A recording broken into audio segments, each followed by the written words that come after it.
not having the body going, a lot more stillness, a lot more oneness, a lot more isolation, a lot more being. And so what's kind of happened with me, are we recording? Yeah, we just roll into it. Yeah. And just let it happen naturally. Then if we get ready to do an intro, we'll start. But I hit record way early, so it just because he can take clips too, and so like we can have some intro clips, and then we'll have our little intro and stuff like that he's been working on. Good deal. It's a lot better if it's organic. If you put too much structure to it, everybody feels tense. Yeah. You know what I mean? And so for me, what's like what has happened over this last, like, I guess larger time period is like I had that extreme swing of peace. And what I'm coming out of right now is an extreme swing of chaos. And when I speak of chaos, it's in my experience of chaos, which is quite chaotic, but really no one else would be able to see the chaos that I'm going through. And but you know, I'm coming out of that, and it's like, you know, I've always learned and always spoke about how like living that path of the middle way, right? And when things in your life are coming, right, we just want to let it be in that moment and experience it. We don't want to polarize it by trying to pull it in and learn everything about it and like be the perfect version of it and like hold on to that essence of being that. And same thing, we don't want to push things away, right? Because when we pull or we push, right, we get that equal and opposite reaction that starts to take place. And so kind of what I've observed the body in motion doing is I swung this way without realizing I swung that way. You didn't even realize it in the moment. I was like, oh man, I'm neutral. I'm peaceful, you know, but I was almost, I don't want to say too neutral, because you can't be too neutral. There's a difference between being neutral and being too neutral, like trying to be neutral and like overzealously being neutral, right? When there's moments that like there's a moment, there's a necessity to be able to identify the difference in a present moment emotion versus a present moment reactive emotion. The present moment emotion is very important to lean into and feel, and like if it's an emotion and an experience of extreme sadness, well, you know, there's going to be some crying, right? But the key is not to allow patterns and words and thought forms to begin to roll that attach you to these lower frequencies, ideas of what meaning you're giving this emotion. It's being able to settle into the emotion during that present moment with no thought and no creation of thought forms, and just experience it with the five senses and allow yourself to be happy or have joy or cry or whatever it may be. But then when the situation moves into a different situation, you let that go. You never even think about it. So are you referring to stoicism in a way? I don't know. What is the definition of that? Stoicism is just being able to handle yourself in every situation, regardless of what happens, and to be able to move through it without it affecting you. Yeah. I would agree wholeheartedly in that statement. I would say it's multidimensional. I would say on a physical and mental structure, that is the idea. Because you're talking about control over one's emotions, not allowing the emotions to affect you and being able to handle your day-to-day. Yes, but it's not controlling, it's letting go, right? I'm not controlling my emotion. I'm not choosing or controlling anything. You're just moving. The emotion just happens to be there in that moment because it is vibrating with whatever the experience is vibrating at. And so when that energy is here, right, and I'm aware of that energy, of what it feels like, how it makes me feel, what energy sensations that I am feeling, what I'm observing in the environment, reacting towards the emotion that's flowing through me in that moment, but never thinking about it. It's just a process of being, doing. It's analyzing without analyzing anything, right? And then again, it's not controlling it, it's just allowing it to be. And then when it moves and you walk into the next situation of life, and whatever comes in your pathway, it triggers some type of emotion. Again, I'm not giving any thought to it, I'm just experiencing it.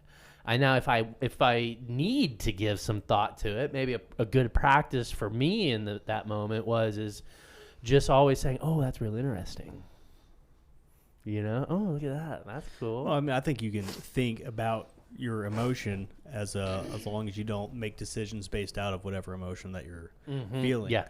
Does that make sense? Yeah, So, because if you're angry, just sit down and be angry and then really feel it and work through why you're angry and think about it and identify it, but don't make a decision out of anger.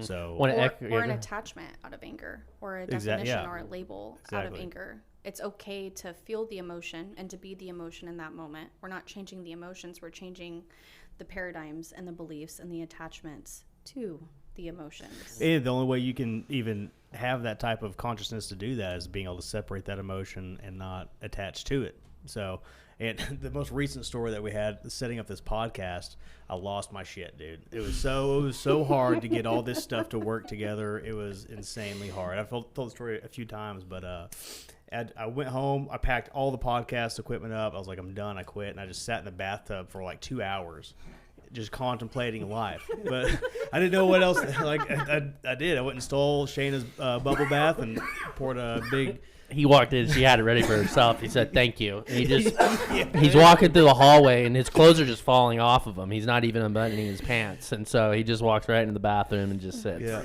So when I poured myself a drink, and if you hear the bottle glug 4 times, like, we're just going to let Nick be for a little bit. Yeah. So I guess that night there was like a very eventful reaction state of Nick at the car lot. That we have cameras on everything, right?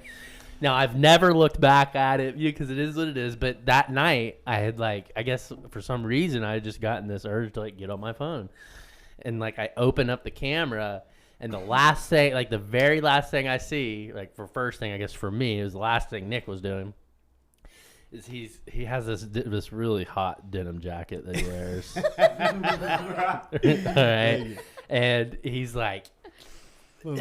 got it on his shoulder, he's like, he walks out of the front door, and I was like, oh man, something's going on there. Yeah, well, what I was getting to at that is, so out of the anger, I packed up all the podcast equipment up, I was taking it home, I was just going to give it away and fuck all of it. I was done. But realizing I was doing that because of what I was feeling and deciding to just sit alone and just let this burn and not do anything at all, the podcast is here what it is now. We got the whole studio and everything, and if I would have just led with it, we wouldn't be here influencing people right now. So that's, I guess, one thing you can see from what the benefit would be of actually identifying these emotions and just letting them pass instead of creating your whole, because you can fuck up your whole life if you are constantly a victim to your emotions. If you can't control that, then you'll just be controlled your whole life by everybody else that can give you these emotions, and that you're just living out of your attachments. So, and you said something earlier that, when we first started, before you just snapped off on a good one, that you said you came from a season of peace to one of chaos. So tell me, experiencing things like that in the last 3 years of my life too. I would say I went from more chaos to peace. Me too. Right? And now, what did that look like for you? You don't have to give me specifics on what happened, but how did you find the peace and realize you're where you want to be, and how did coming out of that season of peace make you approach the chaos differently? Yeah, absolutely. And this is going to kind of help us dive into our topics as well, which is going to be wrapped around the ideas of what it means to be in the quantum zone. Okay. What does it mean that there is a field of energy, of only energy, that's manifest in all things infinitely across all of creation in our universe and beyond, right? What does it mean to be consciously aware with attention in a realm of energy, right? With a controller, if you will, to be able to create in a sense that fits you best, and what makes you most happy, and what excites you, and what allows you to make the choice either to be in service to others or service to self. And so back to kind of again the peace to the chaos. It's important to know early on in your journey that we are on a spiral, the ascension, if you will. Everything spins and fractalizes, right? For anyone out there that doesn't know what a fractal pattern, Fractal, fractal pattern, I would urge you to take that upon yourself to go look that up, because one is just Google it, because we don't want to talk about it. Yeah, it's some beautiful imagery, but just research it and learn everything that you can about it, and then come back and keep listening to us. Okay, but so basically all things are made up of these fractal patterns, and this fractal pattern comes from, this infinite source of energy.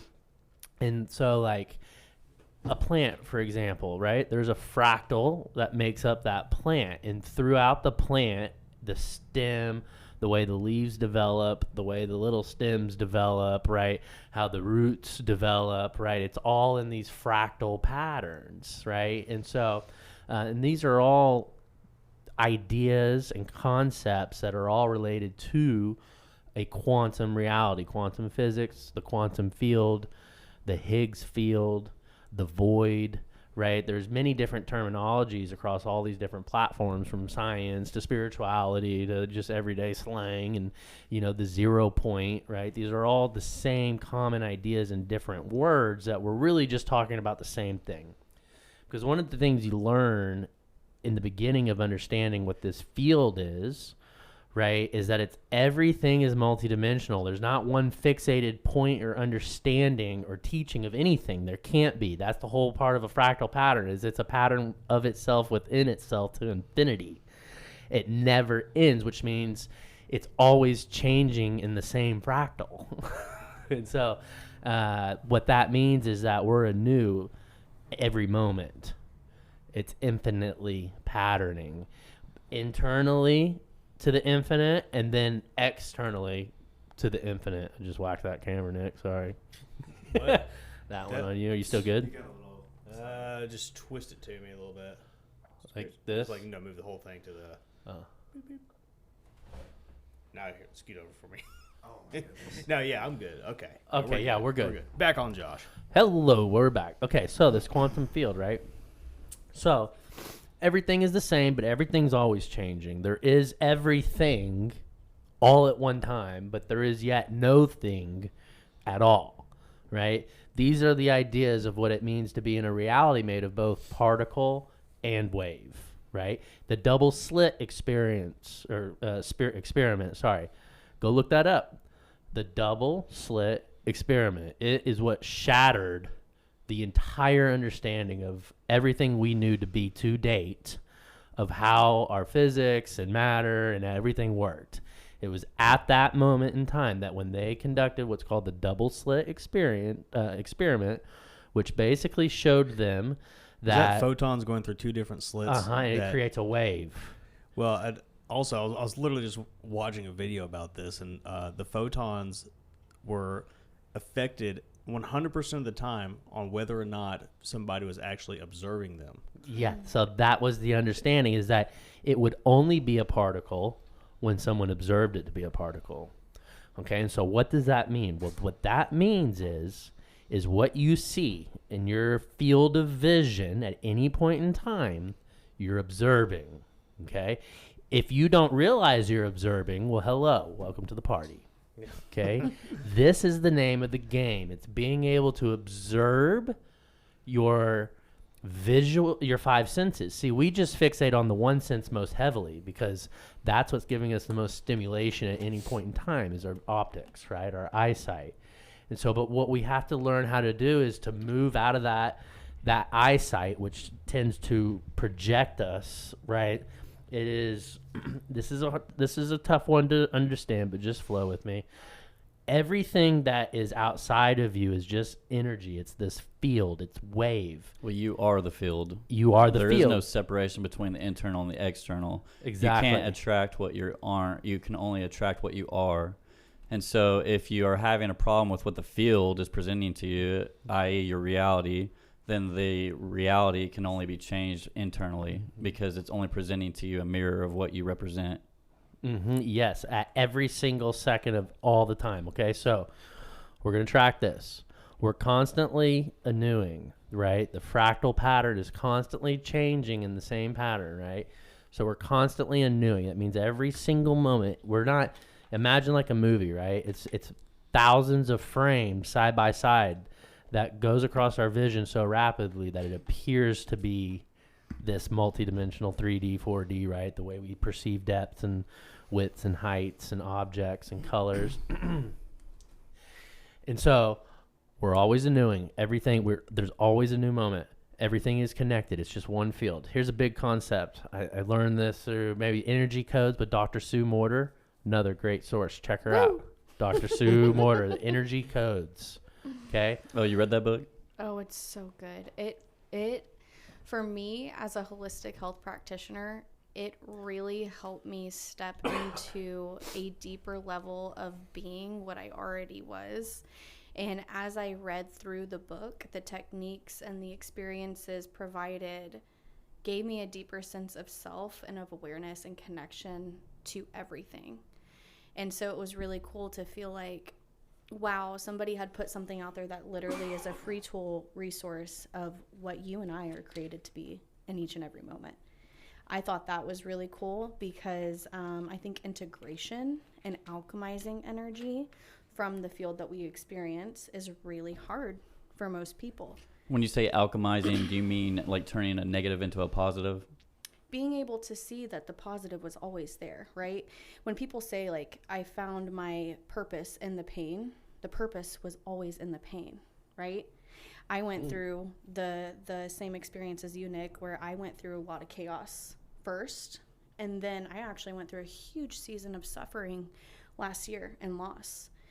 And then quantum flipping into new endeavors, beginnings that I would not have been able to propel myself into had I not taken a season of being and feeling and working through my own paradigms, my own cycles, my own attachments, my own mentality that I had that I didn't see fully prior, that I was in the way of me.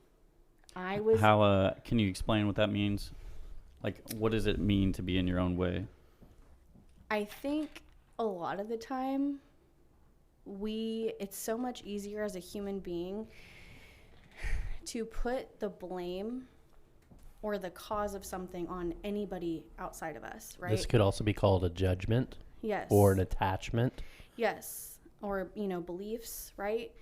And it's harder to look within only because people assume, well, if it's because of me, if I'm the one that's in control, that means shame, blame, and guilt. Wrong. That means empowerment. If I'm the only one in control, if I am the creator, it's kind of frustrating to realize that you're the problem and you are where you are in life because of what you did or didn't do. And once people don't want to confront themselves and look at themselves in the mirror, because I was thinking that I was all this great, magnificent wonderfulness. And then when I peeled back the layers, I'm like, wow, dude, you're starting at square one. And not only am I starting at square one once, it seemed like a repetitive habit where I would think that I had gotten some sort of progress, whatever that meant. And then coming face to face with the fact that, like, dude, you're still at ground level, man. You still haven't really confronted those things. You still haven't really gotten down to the point. And then I started getting down on myself when I started to realize those things. So it was a battle within a battle. So however, in the midst of that, what was it that clicked in your mind or whatever it was that you said, okay, I need to let go of these attachments that you're speaking of? Like, what was the beginning process of that like for you? I have always definitely been more like in tune with the energetic realm, right? But I will say within the last 3 years, it's just become more prominent.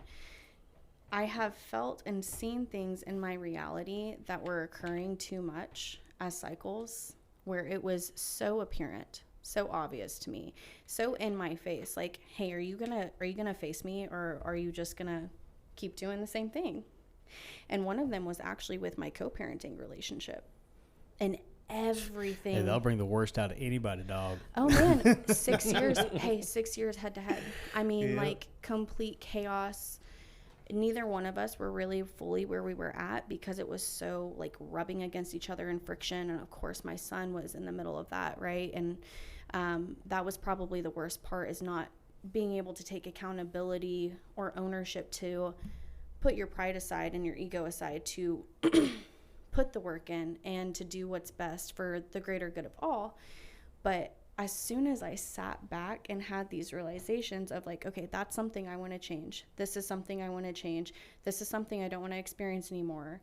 Surrendering into that, for me, a hard thing was not doing and being.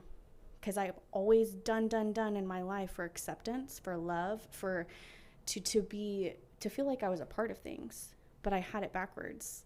Well, that's the identity you're creating for yourself. Kind of like when you have worked at a job for 40 years and you didn't explore these truths that we're discussing right now. You didn't pull all these things out. You created an identity around what you do as a job or a career. And then all of a sudden that's pulled out from underneath you, and your retirement age, and you're just beginning to wonder, like, what did I do with my life? Or I was, this was me. This is what I did every day. Now what do I do? Now who am I, etc. Yeah, so this would be like the perfect concept and idea of what it means to perceive separateness, right? To perceive, and this is kind of where everyone, when you're listening, okay, this is probably like where you're at, okay, is what Dustin is speaking of by Alexandria's way that she is talking about and how she's building this character, right, creates the idea that we're all separate from each other, okay? And what we're teaching with the quantum field, with this infinite field of energy that we are, there is nothing separate, right? This is a very important concept of what we're talking about, is the ability to shift from a state of perceiving everything being separate. And so if I'm upset because Dustin said something to me or whatnot, right, I would only be like upset and judge if I thought that Dustin was someone else other than me. But since Dustin is just a reflection of me, I've learned to be able to identify that, and when that reflection gives me love, maybe sometimes in the energy of anger, right, that love was there for me in that moment to help me realize and balance something that was within me.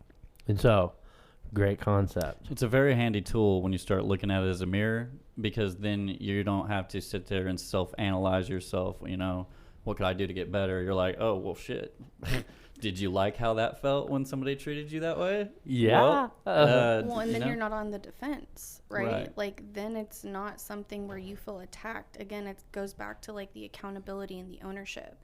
And how beautiful is that to know, well, if I've created this one thing that I attracted and that didn't work very well, I didn't like that, I can also create everything beyond that. And I love what you said, because it is that separateness, but at the same time, where you thought you were separated, you could have never been so whole in that moment. You just had to get out of the perspective of, I am apart from what I want, right? Because it's already there. It's already there. It was no transition, like slow transition. It was a day and night. Like one day, my son's father and I were not on the same page. And then the next day, full throttle, everything. Like, we hashed all of it out. Like, it was very supernatural. And that was the experience, right? Seeing that it was always there, it was always available. Could you give the love, though, to let it be? Yeah, so what did that look like for you in such a unique situation, not knowing the other half of this story at all? But I got baby mamas, So, so you're wondering how you can solve that a little bit of your own? No, like I went my own way with finding peace with all that, and the same thing, and I still kind of, I guess, trying to figure out how my journey kind of relates with yours, so we can talk about it more effectively to somebody else trying to figure something out in this realm. Because I know a lot of people struggling with relationships like this, and to sit here and say, just change your thinking and love is for a lot of people in my audience that or even like that I deal with regularly just kind of sounds like hocus pocus bullshit. You know, Yeah, when I was in know what my I mean? deepest moments, man, you come talk to me about this crap you're talking to me now, I'd be like, blow it out your ass, dude. Yeah. Like, I'm going to go get fucking shit wasted. See you later, bitch. You know? Well, I mean, that also, but also just hearing about it's like, well, it doesn't work like that. It doesn't work like that. So what, in your opinion, from like what you did or experiencing, really made you like, you know what, this is my only option to solve this is to actually, you know, dive in and approach with love. Like, what did that look like for you? If I'm trying to, I feel like I over-explained that question. That was great. No, that was beautiful. That was beautiful.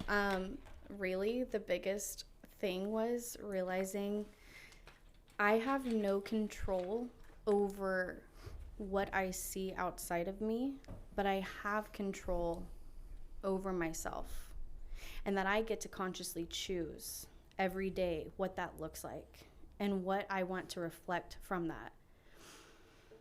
So for me, as I saw the same cycles and the same patterns reoccurring, and it, you know, it put a lot of strain and a lot of friction and a lot of pressure, and I felt heavy. I was sad.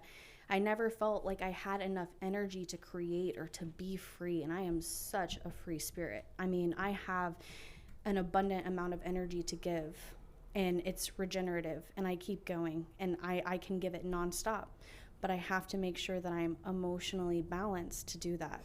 That's something about my design type, which, by the way, human design, whole nother conversation, but excellent.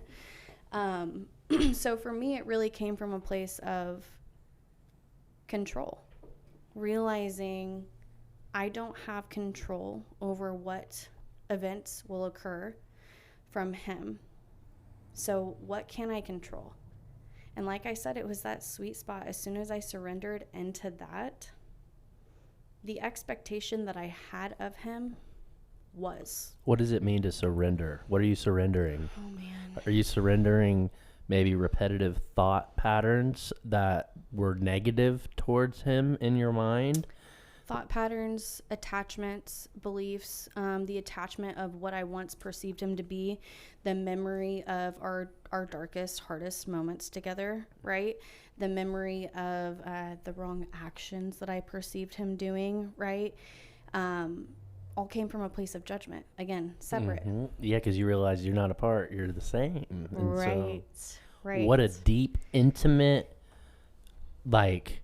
You know, because those are the hard ones. Like when you're in a relationship with someone, you have a child with someone, and then you come to a point to where it's just like, nope, it don't work no more. That's very tough to let go of how we've perceived our experience through all of that time. Repetitively, we see these things and we create these ideas in those moments. And then when we come to the awakening, we now have to let all that go, right? And as easy as this concept seems, let go of the old and settle into the present moment of the new without any labeling, attachment, or judgment.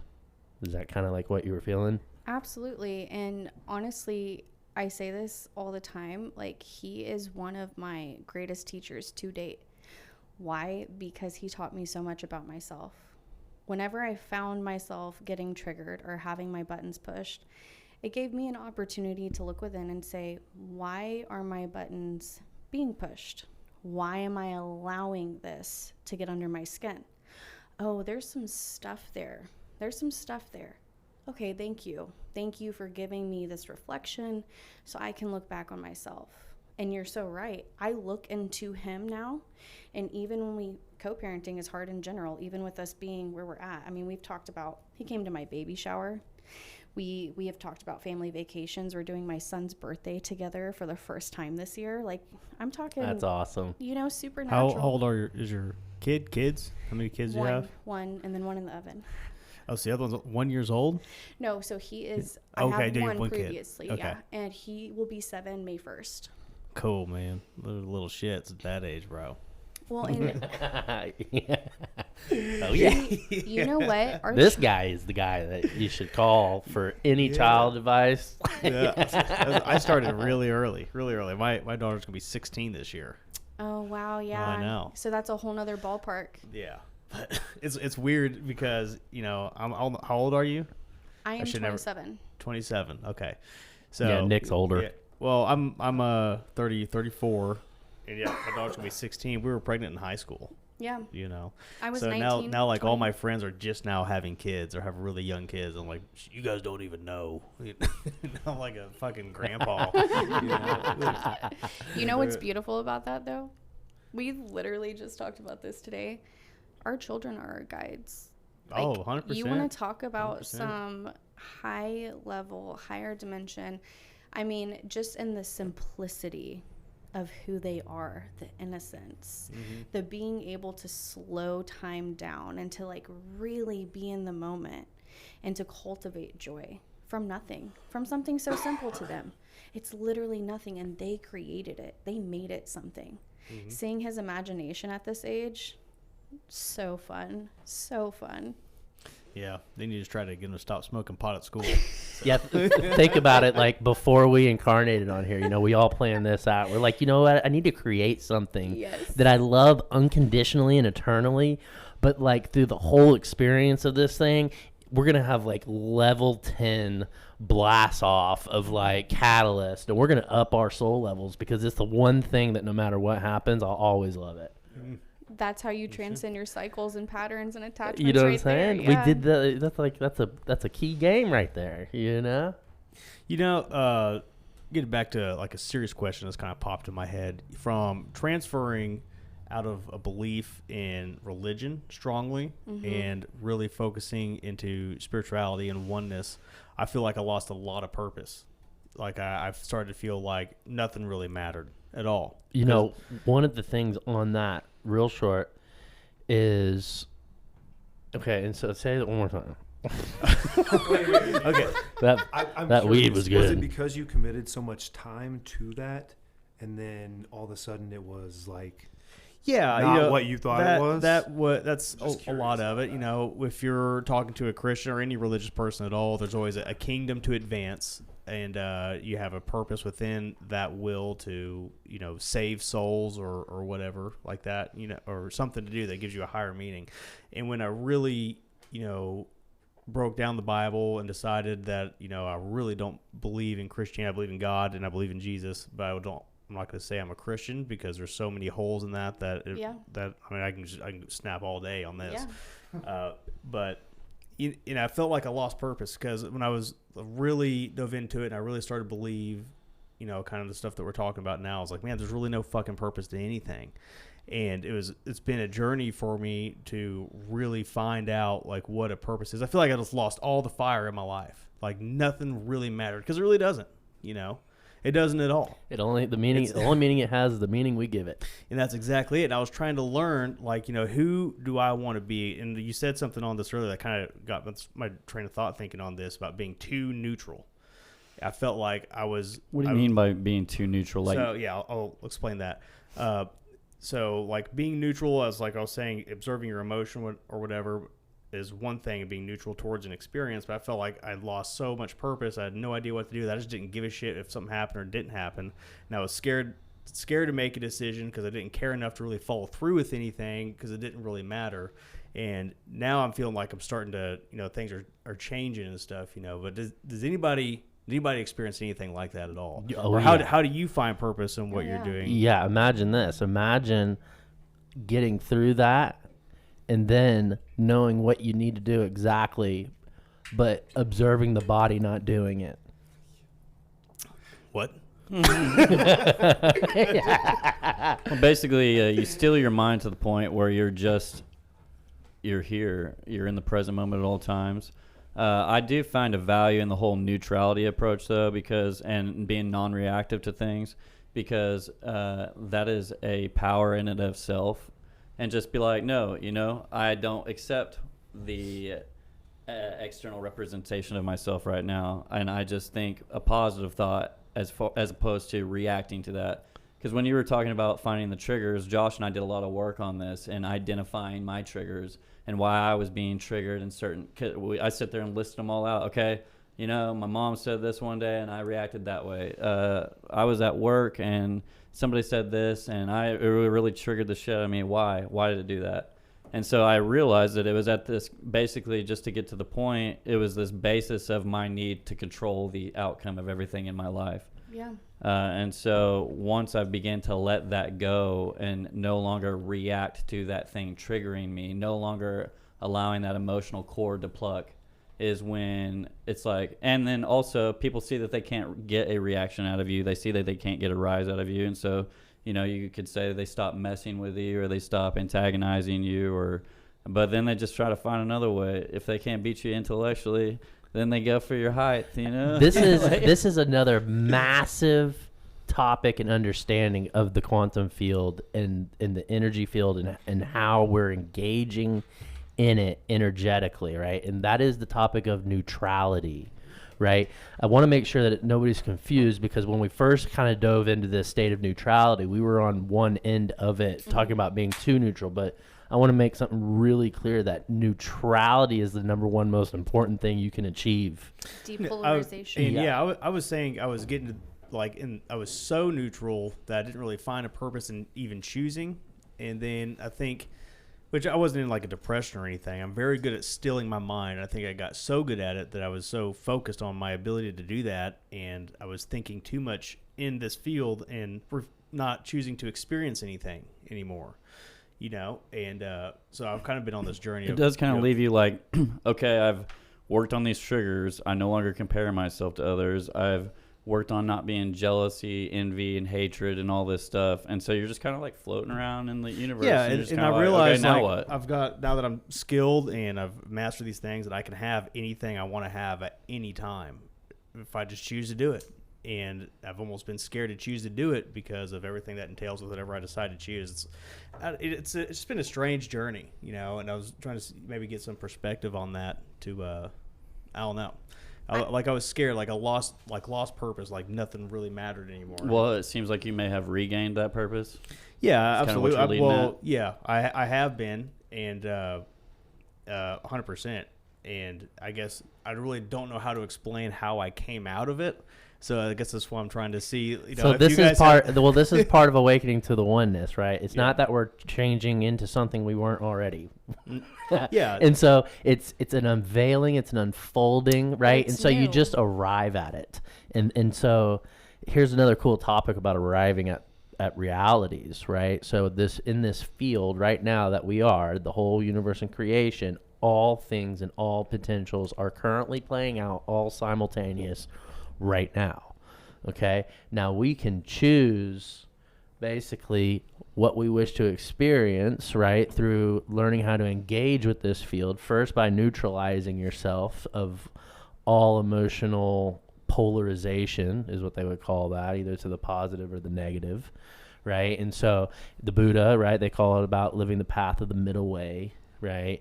And there's many teachings across all over the world. Jesus, everyone, the Bible, Buddha, the India, everywhere, Tibetan, Egypt, right? All same thing. And so, yeah, those are just kind of some of the parameters. Sweet. Anybody else? I think that what you were saying, like, and figuring out how or what that feeling was, falling from like being too neutral and finding purpose and not, it was like a rebirth, and it was really, really uncomfortable. And while yes, it was there the whole time, what you were stepping into, it was new, right? It was new to you in this moment, in this experience, from what reality you had chosen previously. Well, maybe the reality that we have been choosing is drama, stirring things up. And, when you're no longer antagonizing others, stirring up drama, creating these negative, toxic things in your environment, you're kind of just sitting there like, okay, well, I'm just twiddling my thumbs. What do I do now? Now that I'm not trash talking people and lifting myself up and pushing others down and, doing this whole dance, you're just kind of like, what? Okay, now what? Yeah. I'm just, okay, cool. I'm peaceful now. I'm no longer destructive. Cool. It's really fucking boring. Yeah, right? Well, Nick, I think there's something totally valid in what you were saying about the religious construct with it, because especially being in a place like Oklahoma where we're at, there is such a cultural demand of what the expectation we're in the Bible Belt. is, right? So being raised in one way and being viewed and perceived in one way but then having a very discerning experience where you're like, this is not my path, right? And I'm finding truth outside of this that counteracts what I've been told is true, and that doesn't feel true. That can be challenging, because then going back to traumas and triggers, you're saying to yourself, to this child inside of you, well, is it me that I can't trust, or is it my family and these people who have been around me my whole life, and these things that I've experienced, that this is the foundation of who we're supposed to be, and this is how it is. Am I wrong for feeling like, no, that's not me, and this is not how it is? I think there's something very real in that purpose aspect, that you have to go through a dark night of the soul when you detach from that label. I don't think we realize how powerful the labels are until you remove yourself. It's a part of your character. Yeah, it becomes who you are. And what we're learning how to do is to dissolve that character mentally, right? Which would essentially be called a belief. We believe ourselves to be humans, which we are, right? We're both particle and wave. We're both mass and wave. We're both physical and non-physical. We're the whole thing. And so what's really cool about these understandings, and right now we're all relating here because we're all here in the same time period. Now, everyone is on their own ascension path, right? We're all unique fractals of the infinite oneness that we all are. And, it's just... it's important that we let go of the character and just sit back into, imagine yourself as the awareness, watching the body and the bodies of the body all playing in motion, fractalizing into these beautiful manifest forms.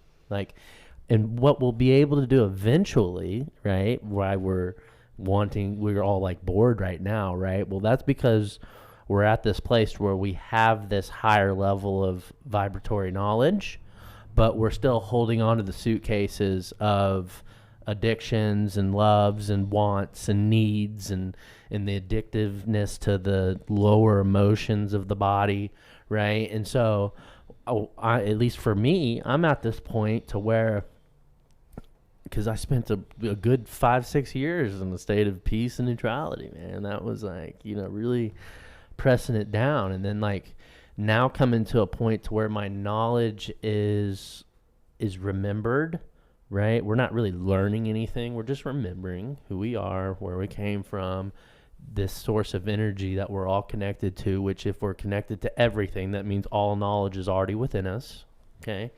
And so...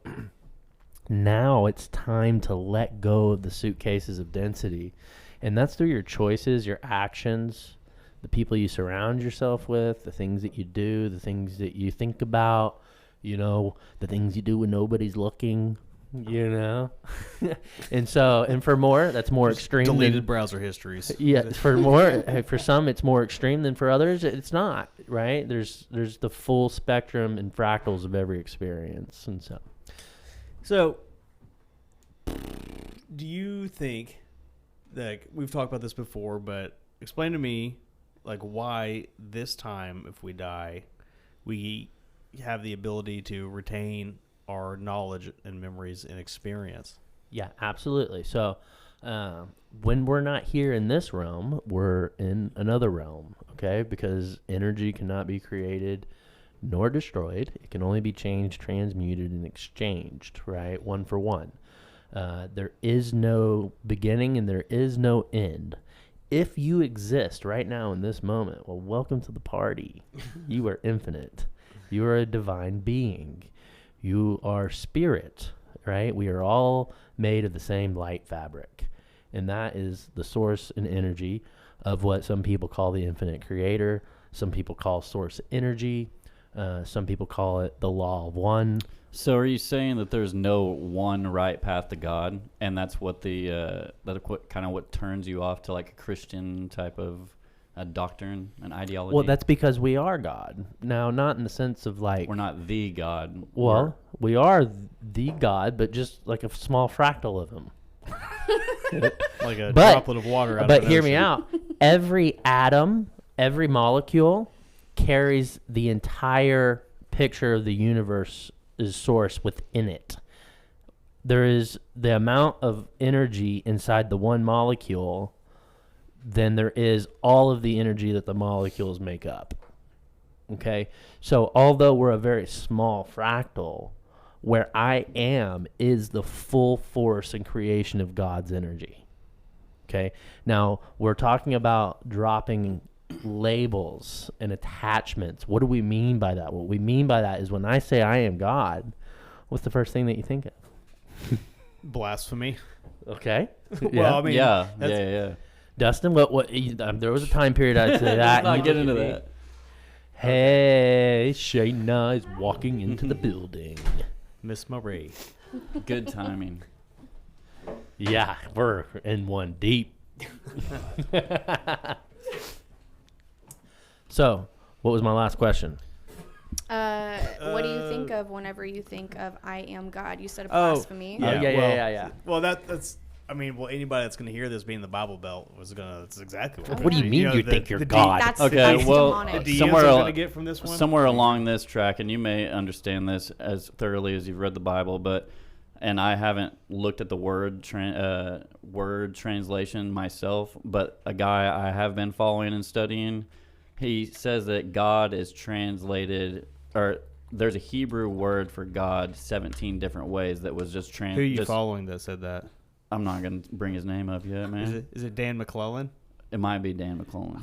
It might be. Oh, Dan McClellan, dude. That dude's a dog, baby. Yeah, and so Oh, yeah. so when it refers to in the Hebrew language as Elohim, Yeah. Elohim is a plural term, and so I'm just at It'd my be- I I'm think just at I was this. actually listening to him talk today. El is the and Ehim is God's. It's the, Right, the and gods so it's a when it says plural Elohim. term, and I am just in the area of my study where I'm like at that point, and I haven't actually gone and deciphered the 17 different. Basically, they slapped a label of God over 17 different meanings of God in the Hebrew language. Because So, it's all multidimensional. Where are you at right now with like your journey? Now, I've heard you comment on stuff. I don't know anything about what you like actually believe. Oh, man, I'm just like keeping it simple, stupid, man. I've read all these things. I've tried to make sense of everything. And I've, through Josh and I's hours of long discussion of getting down to my triggers and comparing myself to others and jealousy and hatred and all the lower vibrational frequency, I've really just come to the understanding that all I am here to do is embody love. And man, you want to talk about a purpose. It's like, okay, cool. I'm not doing anything that I deem very meaningful in my life because I'm this person that I've identified myself as to be not as successful as I had envisioned younger. And so, or, you know, finding this purpose in where I'm doing good in others' lives instead of being destructive. And so I really feel a purpose in just being the light. Now that we've discovered all these things, now that we've lightened our load and we've dropped the suitcase, my sole purpose is just to be the light in a world full of darkness. And then just be. Well said. And then walk, you know? Bada bang, bada boom. Yep. Hey, you can come over here with me. Come on, babe. Miss Marie making an entrance. Dun, dun, dun. Our favorite hairstylist here in Tahlequah. The Queen Bee, Shayna Marie. Hey, Kendall, you want to say something, buddy? I'm good. Hey, you guys did good. Why don't So- you give him a turn? This is Kendall and Alexandria. I'll Josh's. Yeah, dude, you were feeling it earlier. Come on. I'll sit here. but You were I'm not feeling gonna- Yeah, just jump in whenever you want to Yeah, jump yeah, in. yeah, I'll just enjoy the sounds from the headphones. No, you're going to be involved. No, he's You have no choice. The sounds of the headphones. I'm Alexandria. I'm Shayna. Shayna, Dustin. nice She might actually have a baby on the podcast. Look at that. So you couldn't see the camera. Until you moved, I was like, Lord, okay. If that does happen, can I at least get the middle name? Oh my god. Dollins. Just put Middle any name or Nick as middle name? of my names that you Any want of to choose from. It's multiple choice. You can be what's going to be the baby's name? What are our options? Nick or Nicholas. That's me. Okay. That's Todd, or middle Todd. name, last name Dollins. The doll dozer. The doll dozer. So- Yep. You asked what the options were. We have Nevaeh Sage Springer for a girl. Love that. We No, have- hear me out. Nevaeh Todd Springer. Okay. There it is. It's got a nice ring to it. It really does. It pops. Say the boy name. Say the boy name. You're putting me on the spot. Lennox Kai Springer. Lennox Kai Springer. Lennox Lennox. Yeah. Lennox. Kai Springer. Lennox Todd. Yeah. They it's unisex. Got a nice ring to it. I love it. So, Marie, we've been talking about the quantum field all night. We've been breaking it down. We've been having life stories. We are breaking through the Matrix. I know a lot of people have probably heard that term Did you guys thrown see around that lately. The Matrix is on Netflix now. All of them. Is it? Yeah. I got them all on DVD. What's that? I know, right? Yep. And so we're starting to realize that we are this oneness that makes up this entire creation, right? And we're right at the point to where we are identifying and realizing that wherever God is, the entirety of God is, right? And we're each very unique fractals of that pattern, of the God pattern. And so we were just understanding that we've also worked through dropping judgment and attachment and labels, right? And so this is where we're at right now. And Dustin, how does it make you feel? How did it make you feel when I said I am God?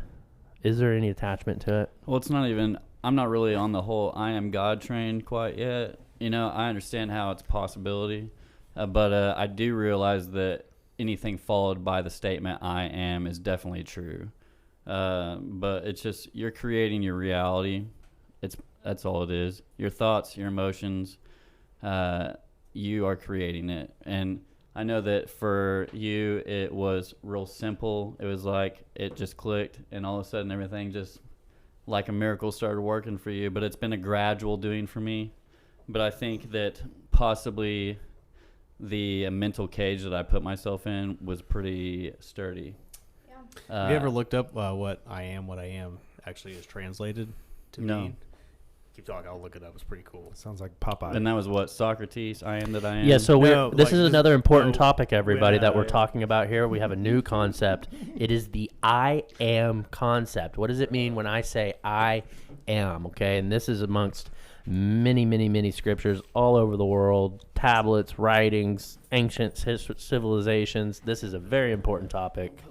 So I just want to say, when you say like I am God, I've never been in such an empowered state of creatorship.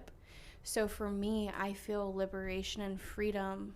I feel happiness that could bring me to my knees to know that like we get to choose and create this beautiful life, and it takes all of us.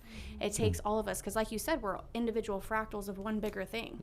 When we sit together and we meditate side by side, the field opens up even bigger, right? Yeah. When we're gathering here like this, it opens up even bigger.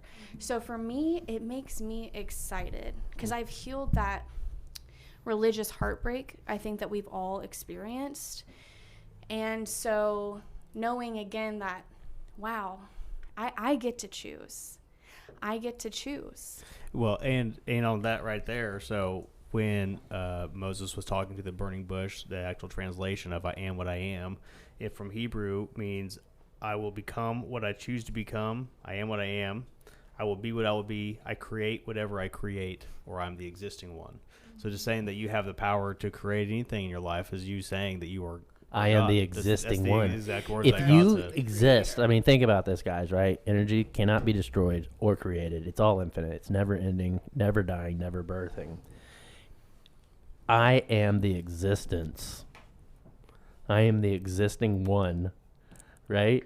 Say that 1,000 times over and let me know how you feel the next day. I am the existing one. And to exist literally means you can't not exist, because it's the pure definition of existence to exist. Yep. I think, therefore I am. Descartes. I think that was him. Yeah. And so we're all part of this field. Oh, yeah, I was getting with the Dr. Sue Mortar thing, and I kind of dropped off on what I was going to say. It's really important. A lot of people think, here in this realm that we are a body with an energy field, okay? But that's not the case. We're an energy field that has condensed energy into an avatar form we call a human body. Yes. And we are every moment, billions of times, pouring light into our crown. And that light is colliding into the earth and then doing this torus field thing and creating all the cells in the body, and it's protecting us. We have a very protective energetic field around us. Some are stronger than others, and what we're unveiling here is ways to align with this field that brings online the absolute highest version of all our capabilities.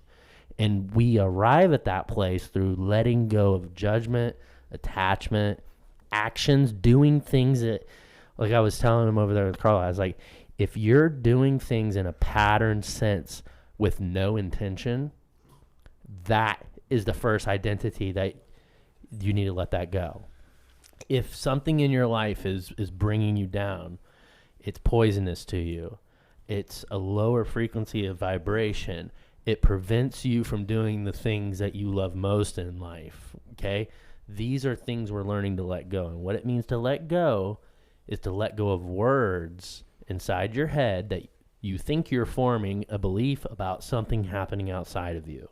Because we're realizing there is nothing outside of us. It's all one connected energy pattern.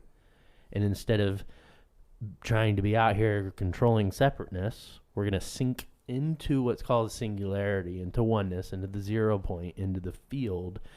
And we're just going to take our hands of responsibility off of everything that's going on. Now, that doesn't mean you don't take your kid to the school the next day and you don't eat. Like you stay in motions of the things that like is part of your life to survive and to keep your household going and all of that. But we're going to take the hands of responsibility off of our mental construct and the thoughts and beliefs that we're constantly having repetitively going through our mind about everything that's taking place. Does that make sense? Yeah, Kendall, you got any wise words of wisdom? You've been hearing us chat. No, not at the moment. No, I am just taking. So this is Kendall right here. Kendall Springer. Well, I'm curious as someone I guess who hasn't been introduced into this type of, maybe you have from her, but you just easygoing. You have no issues. You got no triggers. You're just flowing. Triggers. Yes. Got plenty of those. By the way, to let you know, she did do a ton of work before it happened. So she fixed you? No. Oh. She fixed herself, and in prior turn, to meeting the reflection of her through Kindle fixed. So we did a lot of our work together, actually, which is really hard, I think, for a lot of couples. Like usually you do all your work like separate, and then you kind of come together, after that. I feel like, after all your shit. We did all our shit together, we lived it, so she had a lot of, what I'm saying basically is earlier you said, oh, for you, it just came together and it just happened. And for me, I've got a lot of these triggers and these things I'm working through. It wasn't an overnight sensation. It took a while still. So know that you're not the only one that's growing through it, well, it's like you're reversing old patterns.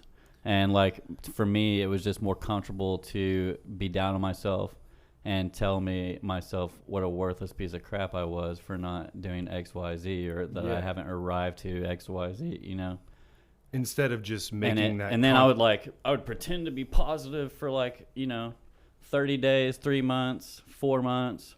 And then I would just throw that shit out the trash because I guess I wasn't getting some sort of result that I thought that I should get from it. And it was like going back to a drug, being negative self-talk to myself. Yeah. And finally I just decided to stop creating that reality for me. I mean, I'm still just taking the training wheels off, but it's like Josh told me the other day. He's like, man, you just like being in misery, I guess. Just stay there then. Yeah. Dude, so, most people do. I think that's what people get stuck on is they don't know anything different and they don't choose to do anything. Misery feels good, man, and then misery loves company. I'm going to go hang out with a bunch of other miserable people. Yeah, You are the average of the 5 people you surround yourself with. 100%. You know. I'm at the top of the average in this room. So You're a superior in all ways. Well, not in height. Every other way. No. Yes. So this may look like different things to people, right? Like, so other things that are similar to what Dustin's saying was, it could be an action that you're taking on a daily basis. It could be an addiction. It could be, it doesn't just have to be thoughts, but 10 out of 10 times the thoughts are right there with the pattern, right? And when we talk about patterns, we talk about thought patterns, we talk about feeling patterns, okay? We talk about perceptional patterns, right? If we see something in someone else, if you spot it, you got it. So if I feel jealousy or anger towards Dustin, well, that's just telling me that I have jealousy or anger somewhere distorted inside of me, and it's reflecting in this version of this guy that's, causing those emotions, right? That was honestly the worst one that Allie told me you told her. Yeah. If you spot it, you got it. I was so pissed to hear that. I know. It's once you start to understand. Okay, here's a great part about I quantum saw it physics. immediately. I was like, once you know, you can't unknow. Okay, and what we're saying is if you don't know, well, then you just don't know. Yeah, You're just not aware. That's nothing wrong with that. And so, as a community, we're coming into this singularity. And as the information begins to arise within us, right, the Christed beings we are, right, it wasn't actually like Jesus Christ in that terminology. He was a Christed being, right? And Jesus, Yeshua, was trying to wake us up to the fact that we're here creating this thing, and you're just like me, dog, all right? And you can create as I create because we're the same. And I and the Father are one. And if I am the existing one and there is only one, then I and my Father are one. And when I speak, these aren't my words, right? Because I'm not attached to the information that's flowing or that's present. I just allow the information to flow that resonates with the vibration of the field, my field, and my reflection that begins to elevate and cultivate, and good things start happening to me and my loved ones and my friends, and everything begins to fractalize that pattern into the replication of the vibratory feeling and thought process and beliefs and understanding you have. So, did you want to say something? Sorry, we'll talk over the women. Yeah, exactly. If you were going to warm somebody up to this without overwhelming them, how would you do that? How would you ease somebody? Is this podcast just a good ease in, or are we really far in? I think that was kind of the question I was trying to ask earlier about, a couple of questions, my long-winded ass questions. I don't know how to explain well. Forcing myself to experience all the things and grow by myself. I didn't have any advice like that, and I would have loved to actually hear somebody kind of. Well, there is no words that can give meaning to what it is you experience through the truth of your action, thoughts, and beingness. Yes, 100%. But so let's say you met me a year ago, where I was just coming out of Christianity, I guess, really scared. How do you actually ease somebody into that without? Because I wouldn't have, because if you're not matching the vibratory field of where I was at, you wouldn't be in my experience. Okay, well, let's say. And so here's where I'm at. Not everybody's going to get this or even like this, and they're going to ban it and they're going to talk about it. But there is going to be a very beautiful amount of love and beings on this earth that vibrate on this frequency level. And so for those people that are just getting knocked over the head with a hammer right now, and how would they be able to just shift out of that hardcore belief system into a new belief system? I would say the best thing you could do is just silence your mind and observe everything else. So go with it. I did learn to silence my mind, and everything I learned was through a lot of trauma and realizing that I was the problem of all my stuff and isolating myself to fix my problems. But I desperately wanted help and didn't even have the right people to ask for help, because everybody would just I think told that's me just to a moment pray of and isolation, and God might put that on you. Well, no, this is what would just you say to somebody if I were to just hear those things, a year ago. And I'm like, tell me what you think. Yeah. So like, how would you talk to Nick a year and a half ago? So this is the concept. This is the exact. This is another highly important concept and topic of what he's talking here, right? The need to want to know because of all of the things happening and creating and shattering my beliefs, because even though I'm starting to get new information that might be shattering some of my old beliefs, I haven't really built a reputation with that yet. So you're in this weird area of like not knowing what to do. And so we don't even want to get into explaining it, because trying it's not to about explain the teacher. it. Yeah. It's about you, that guy a year and a half ago. It's about you wanting to make a change in your life. Because people can tell you, I can say, hey, man, here's this great thing that worked for me. Josh can talk about, hey, man, just all you got to do is start right here, man. Yeah. All you got to do is start doing that. If you're not ready, you're not ready. I wasn't like really confused about stuff because I was very successful and had a lot of peace and stuff. But my religion started falling apart the more I dove into it. And that's where I was struggling. I didn't have anything I was trying to manifest. I was making a shit ton of money.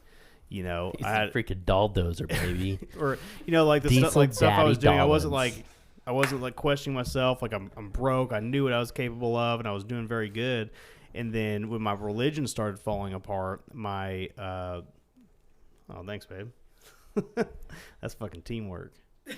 So my religion started falling apart. I started losing my purpose, like what I was talking about earlier, and then finding that again through spirituality was very difficult. I had this thing that's taught to me in the very, very, very, very, very beginning. And this might explain kind of why I arrived at what we're talking about and what I'm trying to get off here.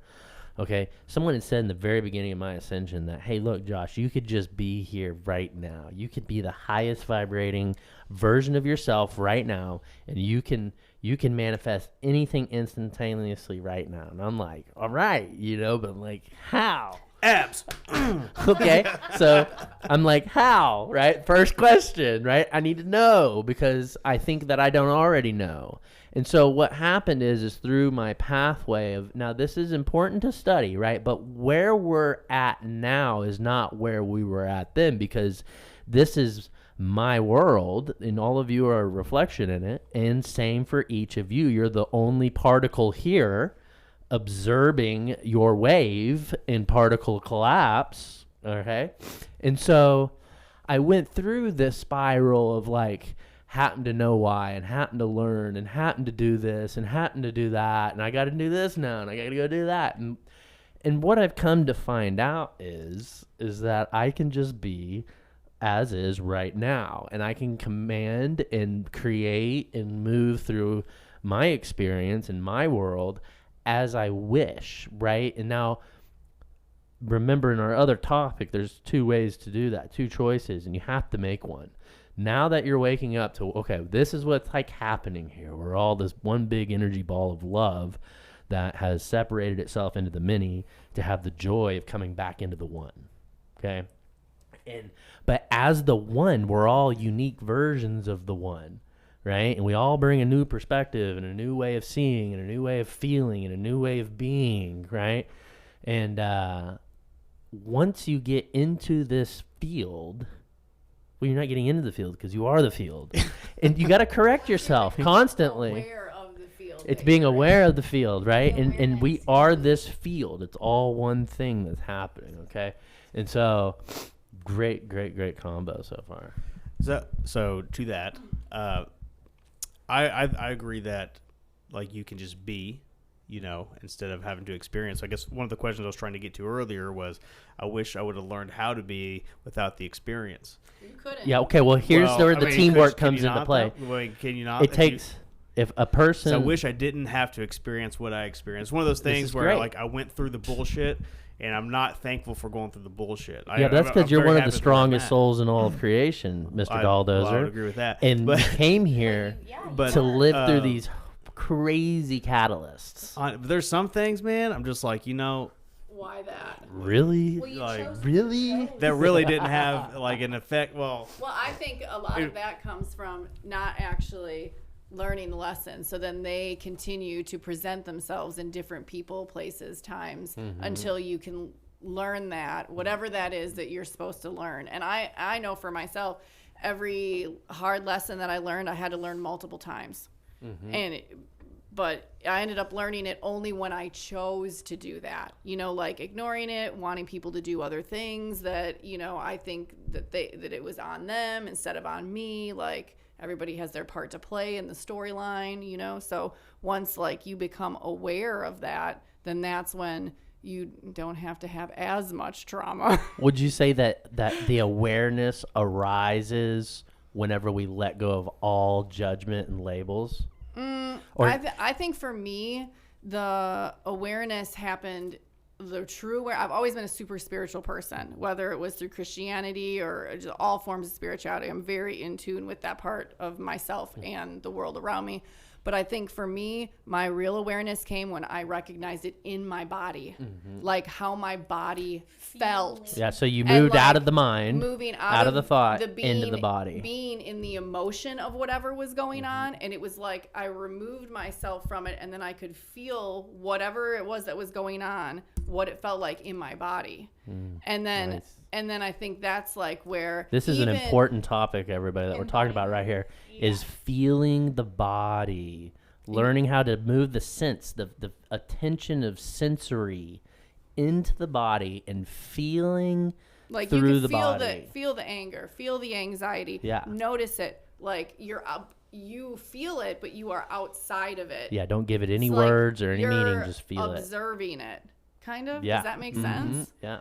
You're observing through your senses. And so, again, we're very heavy in the idea that our main sense is our eyes because that's what gives us most stimulus. But what we're learning is how to get out of the thought process and move the sensory out of the stimulation of the eyes and into the senses of our taste, our feeling, our everything, our intuition, right? Like there's so much that's going on right now. And we're just completely oblivious to it because we're constantly in our heads and judging and projecting and out here and like reacting, when all we have to do is just take ourselves out of it and move into the body, sit with a silent mind.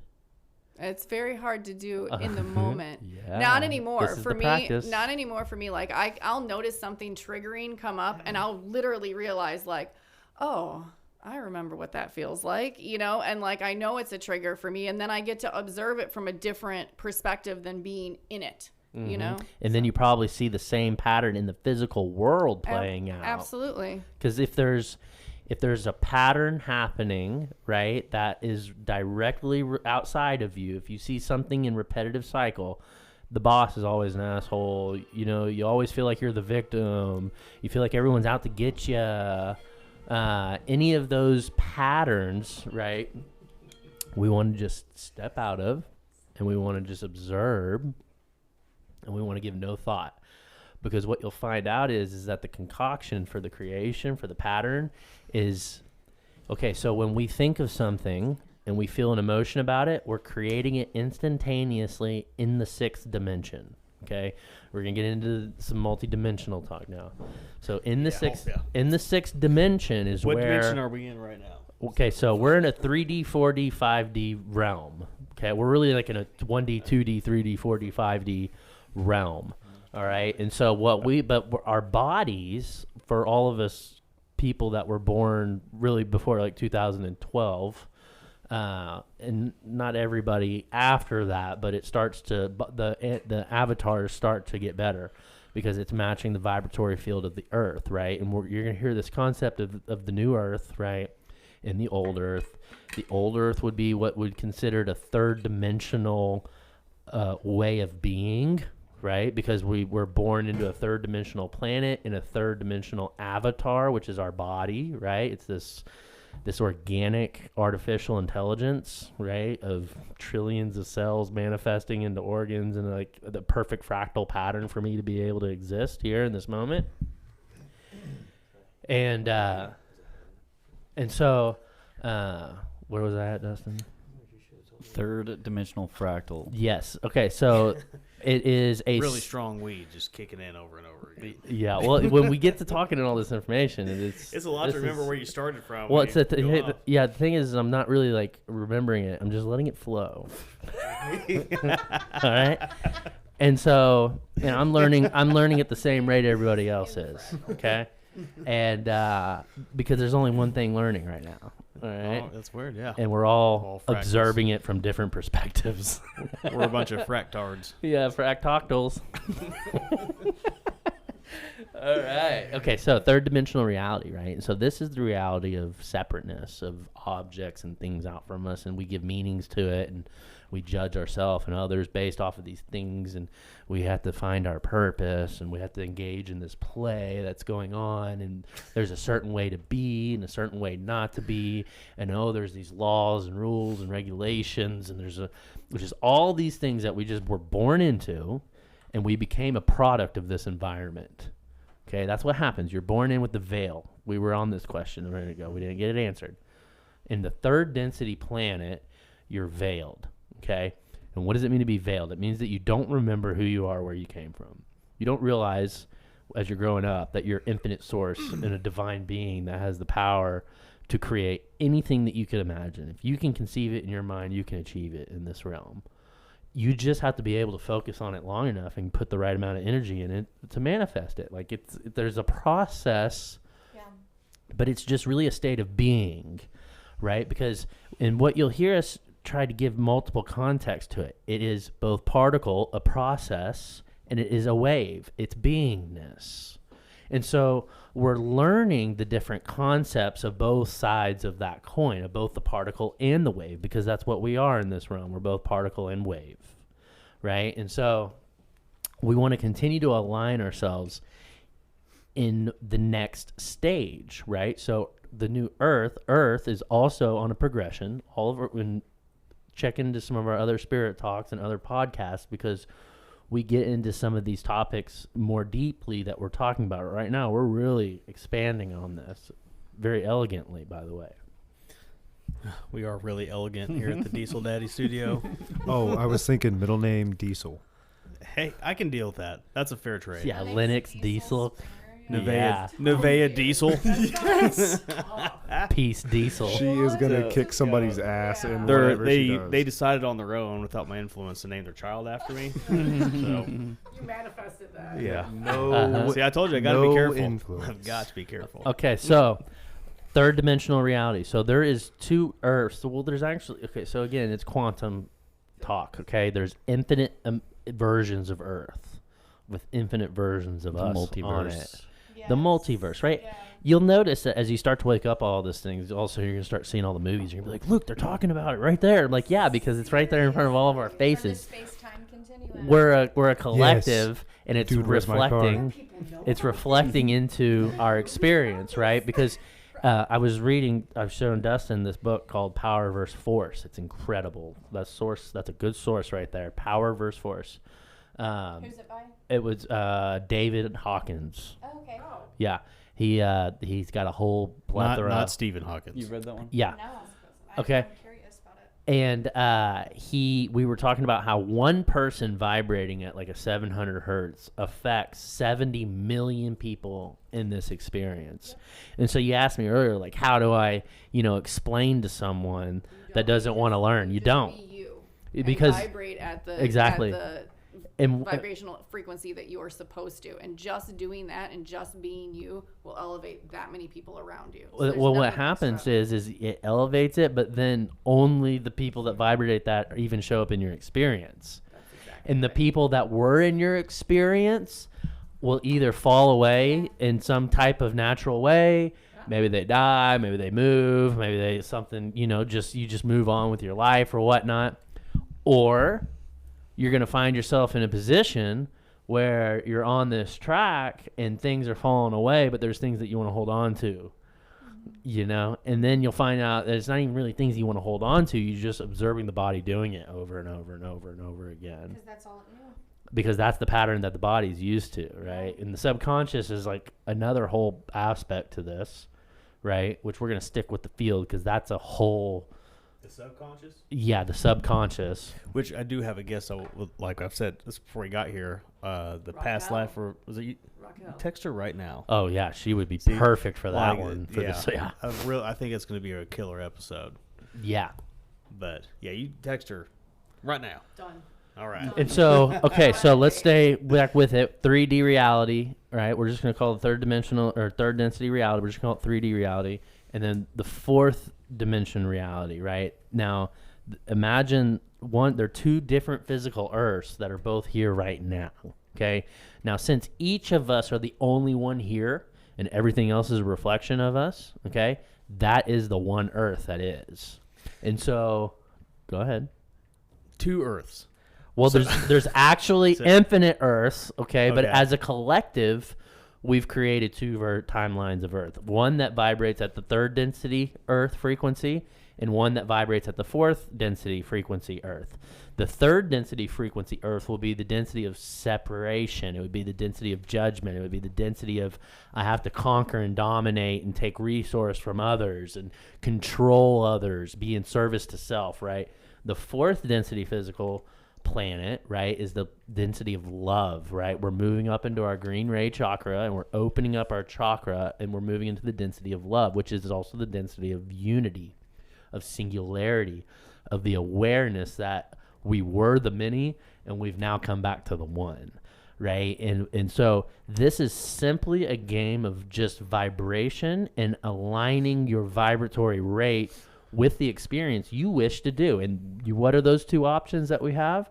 We have the options to be in service to self, and we dominate and control, and we take because we think we're a state of separateness, or we love and we are in unity and we're all one. And then now you're just on this train of graduation. There's this graduation window that's going on to where Earth herself is a live being. She is an absolute live entity with a consciousness, and we are her reflection. Her inner reflection is us. It's on every level. The Earth is the only one here. That's her soul journey, and this is her transition, right? And I'm the only one here, and this is my soul journey, and Dustin's the only one here, and this is his soul journey. And when we begin to understand these truths, well, then it just becomes a little bit easier to align yourself in the right thoughts, in the right actions, in the right livelihood, in the right practices, in the right people. And you stop judging because you're now learning from yourself at every aspect. It becomes very effortlessly, and you arrive at the place where we were talking about that you can just be. But when you have that knowledge all of a sudden and you say, okay, I am this. This is what I am. Well, then your higher self is going to show you every reason of why you are not. We just talked about this. Yeah, dive into that a little bit more. Sounds juicy. Yes. So the best barometer to know where you're at is the more chaotic and falling apart it may seem like, you're actually like at a precipice of like beautiful divine unfoldings. And now again, the name of the game is to not react to the pattern, right? And so we don't want to react to the pattern. We want to neutralize it, and just with a loving smile, we're moving up in the heart. Instead of being in that yellow ray center, we're judging and we're angry and we're trying to control. We move in the heart and just go, all right, yeah, I'm learning from this, and man, wow, this hurts. And you know, I hate this. And we don't want to label it, right? But it's kind of like you can say it once and then just be like, but you know what? This hurt feels good. This hurt feels good, and I'm so thankful that I got to experience this with, someone that I love dearly, or maybe with some random stranger that just awestruck me and brought a level of awareness and awakening to me through that catalyst. Perspective. Yeah. I wanted to say one thing on speaking on what you're talking about. For example, like, have you ever been around a person that normally they did something and it would have really pissed you off, but instead in that same exact moment, you like look at the person, you're like, wow, like they must be really going through something. Or like, for them to jump to a certain conclusion or something. Yeah, You know what I mean? absolutely. You're like, in the moment, you're like, go ahead, babe. No. Well, on this topic, we were talking about co-parenting earlier. Okay. And stuff that would have originally really fucking pissed you off. Learning how to respond differently with love. Here's a pro tip on creating and what you could do as one of the practices, and this is kind of an advanced technique, right? So something happens, right? The ex, the guy, the whatever, the girl, something happens that causes that trigger, right? So in that few moments, you're going to experience frames of reality, right? And that frame of reality is the experience that just happened that caused the emotional trigger. Okay. Now the practice is when you first got to be neutral. You got to let go of all the judgment. You got to get to this state, right? And you're not getting anywhere. You just arrive at it once you just keep focused. Pay attention. Attention is a currency of the universe. So let's shift your attention where energy flows, or where attention goes, energy flows. All right. But pro tip, here we go. Okay. So the fractals of experience just happened over that like 30 seconds that just boom, it shot the energy just right out through your fucking head. And now you want to rage, right? But you're at this moment to where right then what I do is I use my mental imagery and I recreate the situation in a higher vibrational frequency of that experience. And even though the reality might be chomping at me, in my head, I imagine myself just hugging them and loving them and giving them a high five. You just turn it into a positive, basically. Simultaneously, with my I shift from out here into my imagination. And what I've done in my imagination is I begin to learn how to turn on my senses to match that realm. And so I'm overriding it while it's simultaneously happening. So does this mean that Pro you tip. Can't tell people off anymore when you get to this? Well, there's a level difference. of awareness? There's a difference between standing in your truth and setting boundaries. Amen. And we are here to experience creation of a reality. And if it's something that you don't agree with, and it's something that is affecting your experience in a way that causes heartache or low vibrational frequency, there is absolutely nothing wrong with, because when you standing in your own power. When you get Mm-hmm. into this understanding, you're able to move in your truth immediately, and you're able to do things and say things that stop what it is you don't want to happen. You're exactly right. But it works out where it's like peaceful and it's like it's all good. Right. But in the beginning, you're like, oh my God, I'm going to cause disruption. And it may not be peaceful for the other person, but Yeah. you are choosing. Exactly. You're choosing to have it play out differently. What they choose to do is on them. Yeah, hey man, we're just all around here each other's mirrors. You know, we're just out here walking around as each other's mirrors, and Yeah. we're just helping each other out. I saw this palm reader, and she told me that it's really hard for me to be around people who are not healed, because if they're not healed, that I am like a mirror, and whatever the issues that they need to work on, whatever it is, they see it reflected in me. And if you spot it, you got it. And so, like, a lot of times I would think, like, there's something wrong with me, or why do they see these things in me? Because I know myself, and I know I'm not, unloyal or, judgmental or, or anything like that at the time. But I'd be like, why do they see those things in me? But they just saw them in themselves, and I was just reflecting it back to them. And that is someone moving from a state of separation, why do they see that in me, to a state of unity, oneness. I'm just their mirror for them reflecting upon themselves, because we understand the oneness, right? And so these are those ideas and those perceptions of what we're talking about, how to shift from the third density perspective of separation to a fourth density perception of unity and singularity, but still operating in a realm to where we appear separate, right? And so we get that we appear separate, but we understand our truth and belief is that there's only one thing going on here, and it's in our favor. I wanted to touch on another really important concept that you just mentioned, outside of Shauna mentioning feeling it in the body, right? Shayna, sorry. You can call her Shauna. That's you elegant. said Shauna? visualization. Sorry. Yeah. Visualization is where we truly can access full creatorship, right? That I think is really hard because the brain is a muscle. The body is a muscle. Until you start using these tools and resources and we practice them and we embody them, feeling it, right?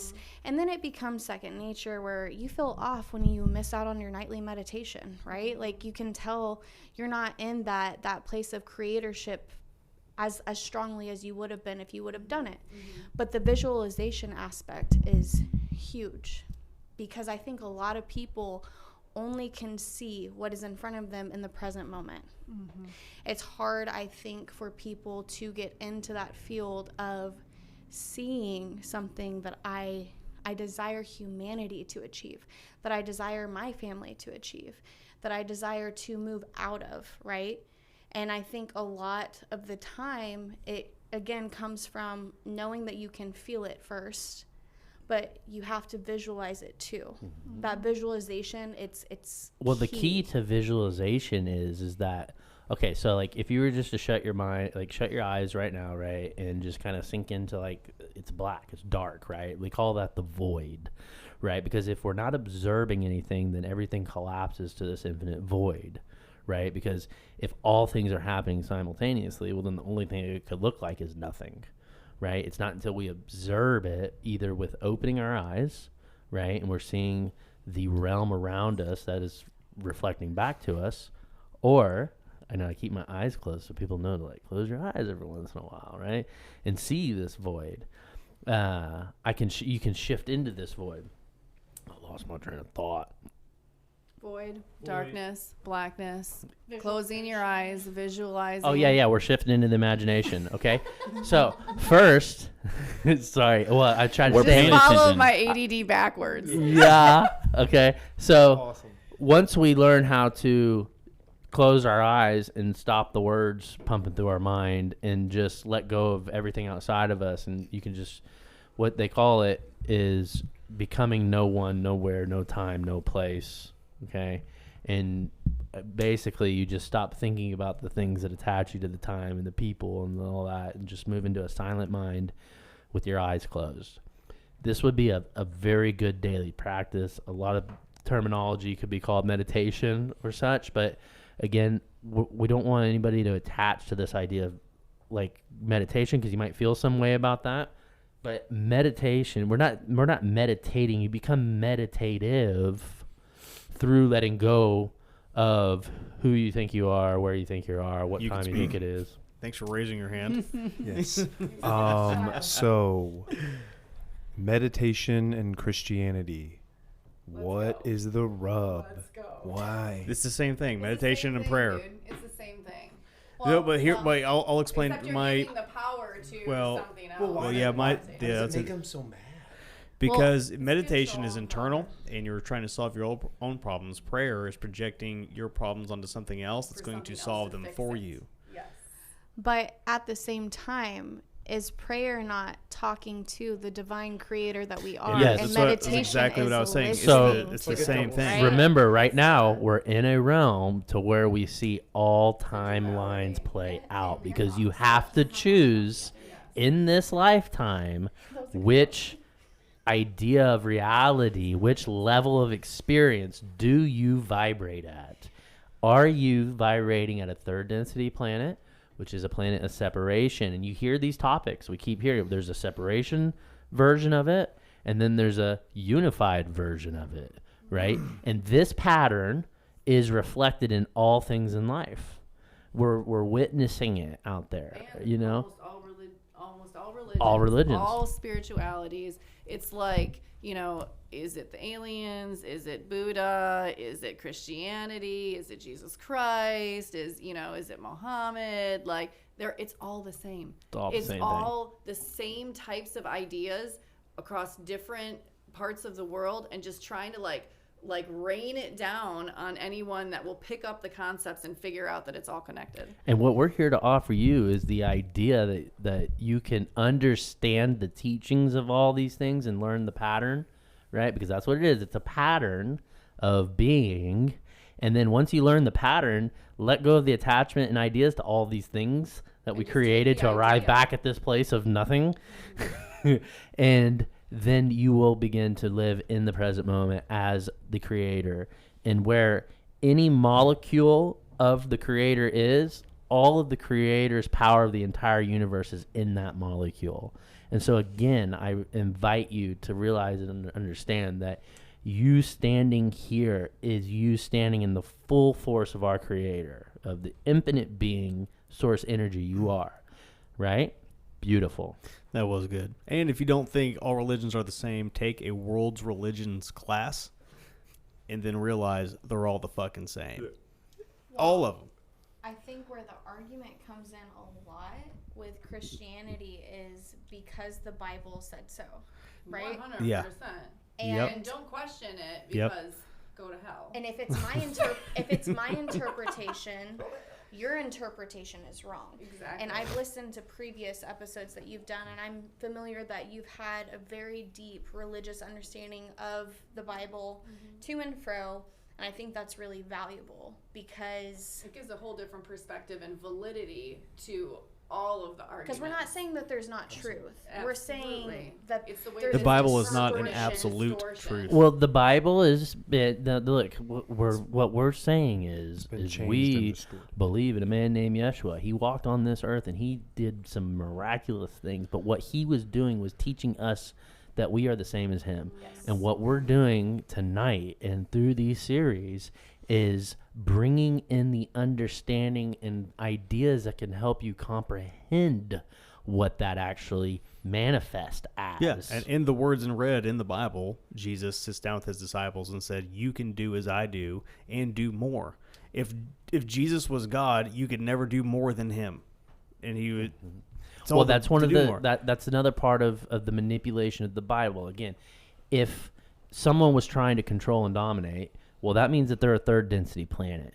So what that means is they have to recruit as many third density beings and creations of life to support the energy of that creation, for it to even be a creation. Because when you're in service to self, you don't have the same power as what a service to others being does, because they're the ones in alignment with the creator, to where the other one thinks that it is the creator that is the creator of overall things, because everything's separate and everything should serve them and bend to their will. They understand the quantum realm, but one side of the coin sees us as all God, one being. So we're all the same. We're all equal. We're all love, and we're all here to have this experience together. And so we all support each other equally in that vibratory field. That's a unity, a singularity. Third density planet is obtain, dominate, control, manipulate, lie, deceive, and to be able to trick people into letting them kill themselves, essentially. And so when we move out of separation with our own daily experience and we move into singularity, you actually move your energetic field off of the third density planet and into the fourth density planet, here and now. Two physically separate planets, multi-dimensionally connected for a collective experience and graduation. And so are we going to be consciously aware that these negative people don't exist in our world anymore? well, that's the game, is when you can let go of the idea that there's evil people in the world. Because After all the light of what we've been talking about, a lot of people get focused on that external reality. And it's like that there is some sort of outside force that has extremely repressed us through our food systems, through our pharmaceutical systems, through our educational systems, through the chemicals being placed in the air, the chemicals being placed in the, so they're trying to make you think as if you're not God, I guess. Yeah, and they all, who Dustin is talking about, are individuals and entities who would be in service to self. But to me, it's like, why would they go through such great lengths to hit every single aspect of suppression that they could possibly come up with? because I would reason, say it's because they're trying to keep people at that vibration where Exactly. they don't know any better. Yeah. And then I we're believe serving- that if you are aware of that power that you had within yourself, you could overturn a tyrannical system. Absolutely, and that's why they hit all points. Well- That's why they go so hard. I mean, we're humans. We're all the relentless, creators. dude. Yeah, Exactly. we're all I mean, God. So if we're the majority, well then, and we're in the light and we're service to others, and we love people, and we all make mistakes. We're here having an energetic human experience. So mistakes are going to be part of the game, and catalysts are going to be the name of the game, and neutrality is going to be the key to the next level. Hey, kind of what I was saying earlier about kind of losing purpose was kind of like this, what we're talking about right now, where we're talking about a people trying to suppress us, and where we are changing from them and vibrating at a higher level. But if it's all the same, and if they're on the same page as me, and I have to decide like what I want to be, and it's all kind of going to the same place, I feel like damned if I do, damned if I don't. It doesn't really fucking matter. Well, here's one really important concept to understand. There's nothing happening outside of you. Okay, so to even be in a state of, well, there's nothing I can do. What do you mean there's nothing you can do? I'm not saying there's nothing I can do. But a lot of people are in this state, and they think, well, I can't affect what they're doing, so why would I even bother? But that mentality is purely an expression of separation. And so you don't even need to think about that. All you need to do is learn how to use your envision in your imagination and create the world. But if we're not if we're not separate from ourselves, then instead of pointing at this like cabal outside of me, this cabal this is this cabal that or whatever, it's like I also have to come to terms with the reality that the same thing that is in them is also in me. Exactly. And so which means that darkness what that exists. means is as we wake up to these new truths, we're going to learn to drop the judgment of what's going on outside of us and realize, although it seems like there is this evil government and cabal, and they're poisoning us in our food, they're spraying poison in the air, they're spraying pesticides in the ground, they're literally killing all the ecosystems, the oceans, they're enslaving people all over the world, they're crippling our dollars and our monetary value system. They're trying to control and move us into a centralized everything that is watched and monitored. Global one world. Global reset, one world, right? And so how could I ever create peace, love, and joy and happiness when I'm consuming myself with these But these things only exist because of the illumination of where we are shifting. That's right. These things are coming to the surface, cleansing the filter, right? Mm-hmm. Yep. Everything, because we've raised ourselves to such a high vibration, we've transcended, we've been able to integrate our emotions, our beliefs, our thought patterns. Now all of the muck, we have to sit in it. We have to sit in it, and we have to Observe. see it without the attachments and the beliefs and the right, because there is purpose in it. The purpose was always in it. Like I said earlier with the purpose and the pain, right? The purpose was always in it. Consciousness cannot be stopped right now, and that's why every last straw is being thrown. Every last one. Because let's not forget, God wins, right? Always. In consciousness, the one rule of the universe is that there must be balance. That's the only way everything holds together. If there was no balance, then we would not be here, right? Everything is in perfect harmony and balance with all that is. And so, no, that's fantastic. Absolutely fantastic. That was really good stuff. Are you comfortable in that chair? All right. She's hibernated in it. She's good. Yeah, I know you are, usually. I guess Dust went for a pee break. Can't get caught out here peeing outside. There's a daycare next door. Be a sex offender forever. Seriously, though, he can launch over. Yeah. Seriously, though, he says he's We concerned. need to hide him. Yeah. Yeah. No, we know the owner. Yeah, we really appreciate everybody listening in tonight. This has been one absolutely amazing conversation. It's been one of the first times, and this is something that I really am excited most about what we're doing here, right? Is because it's not about one person, right? It's about one thing experiencing itself in infinite versions. And so this conversation that we've brought everyone that's come tonight has been able to flow in a comprehensive understanding and be able to open topics and see both sides of them. And this is the momentum of where we want to move. We want to be able to communicate with everyone. And the more that we all wake up, the more information is going to be brought to the collective. This is why separation has been pushed so much, because if I can sit next to you and have uncomfortable conversations about all of these things, right? Because this is a season about being comfortable with being uncomfortable, because we're remembering parts of ourselves that we've yet to obtain in this exact experience right here, right? Mm-hmm. So it's a season of just really being able to have those conversations and not have any attachments. Mm-hmm. And if you look at every system, every paradigm in the 3D Earth, all of it is based off of what? Separation. Mm-hmm. Which would also be the veil, right? We're going to finally answer this question tonight. What does it mean to be unveiled? Okay, these things we speak of all through this podcast would be your consciousness unveiling and becoming aware.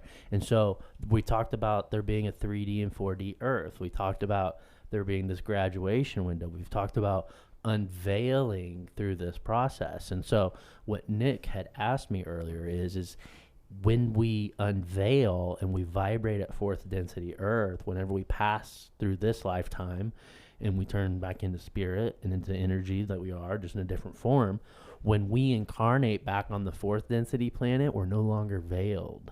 We have all the information we had before.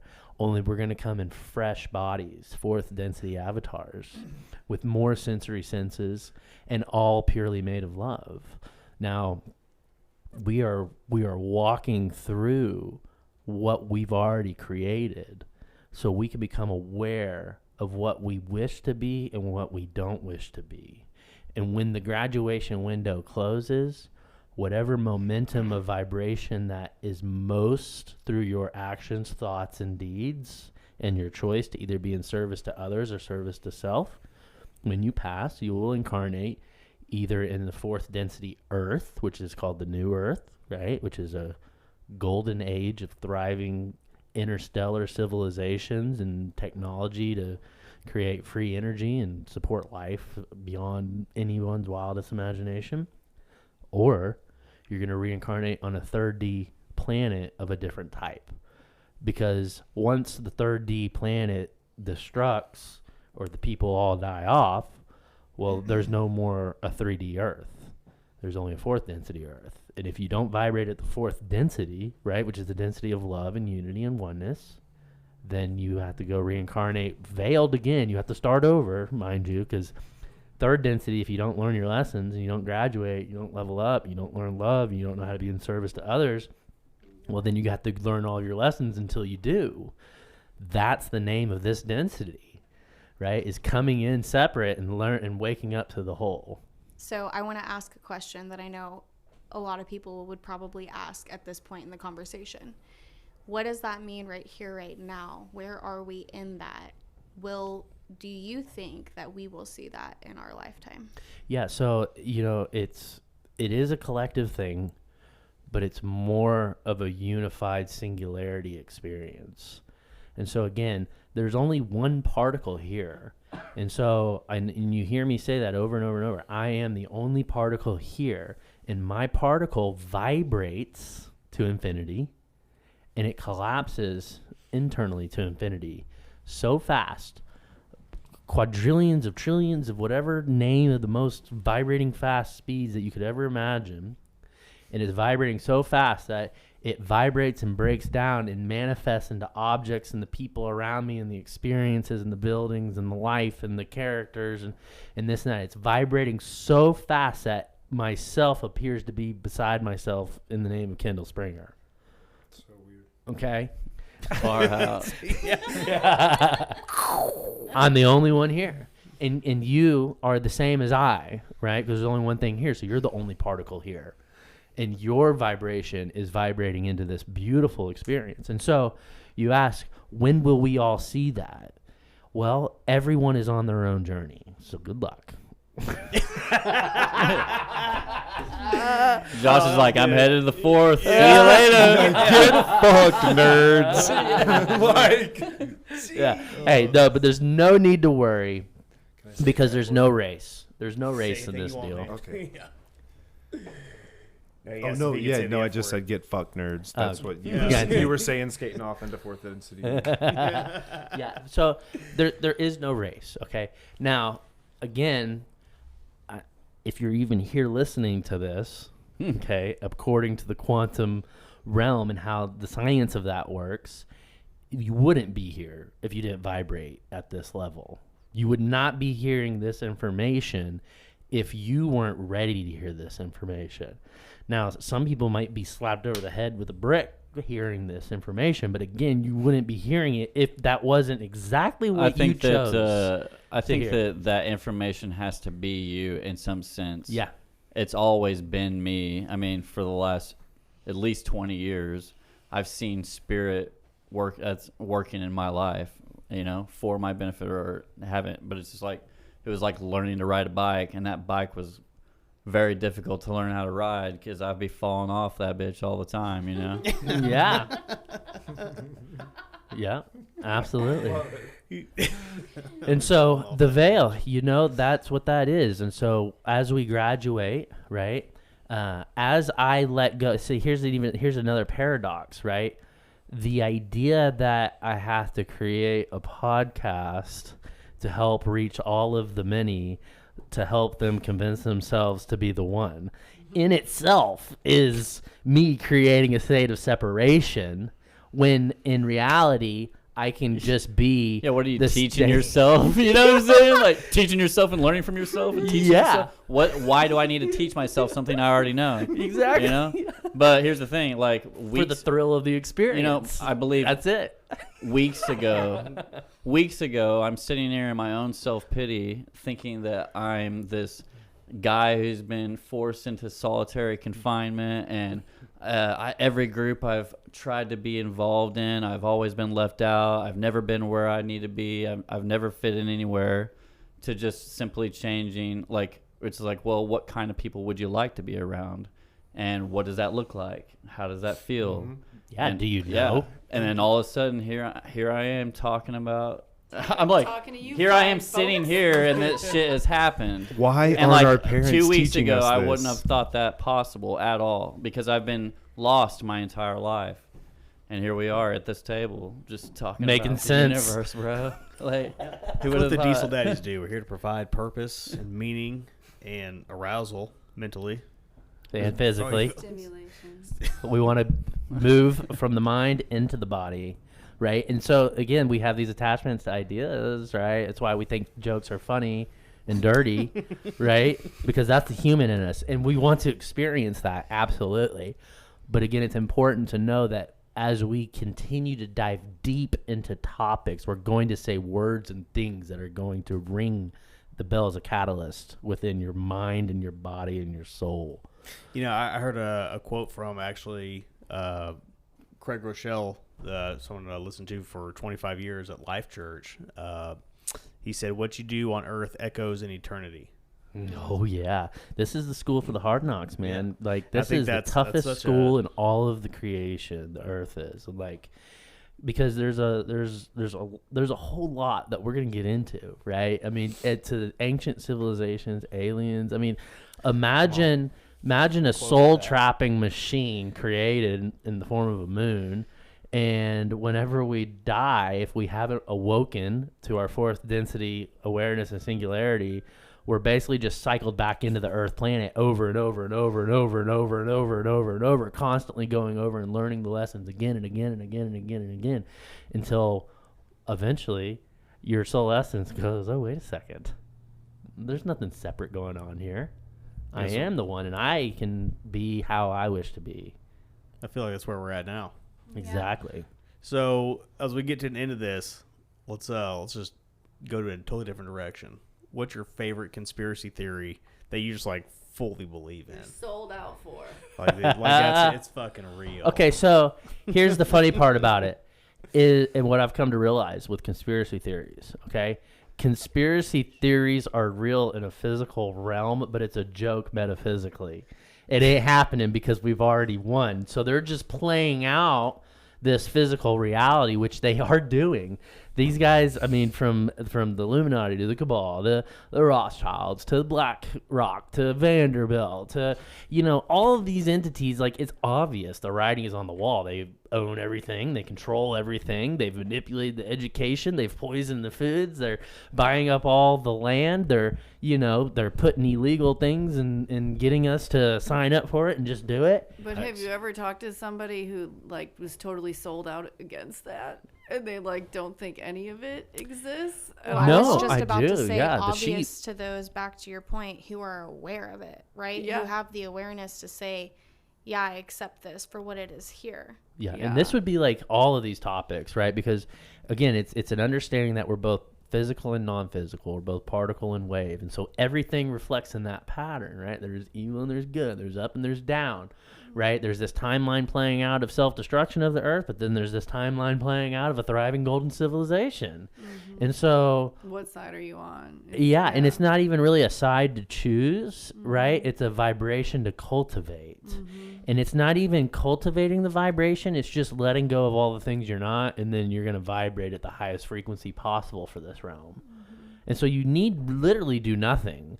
And that's a hard concept to wrap and warp around as well, because it's, again, touching back to when I say do nothing, I am speaking in a quantum field You're really essence. just not adding anything to the experience. You're just feeling it, You're being in it, present, right? And then as a option of choices come in your field, you take whatever excites you most in that point in time that aligns with being in service to others. And you only have to be in service to others, I think, in the law of one by Raw. 51%, just like a business, baby. 51% is all you got to be, right? In service to others. And so a lot of people might go like that and like, oh, wow, well, that wouldn't be really hard. Like I can help the old lady across the street.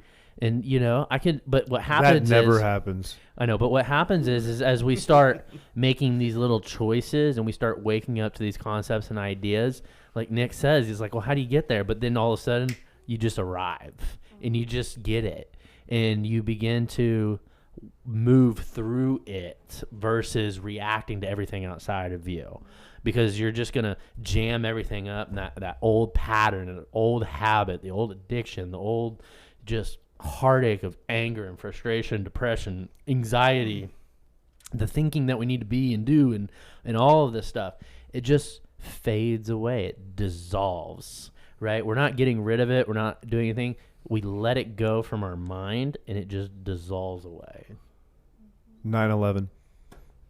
Yeah, That's your conspiracy? well, that was created by the CIA. Yep. 9/11. Yeah, that was absolutely created by the CIA. So they label conspiracy theory. So the name of the game with so we have, let's go talk about this. Third density, fourth density. One last little topic.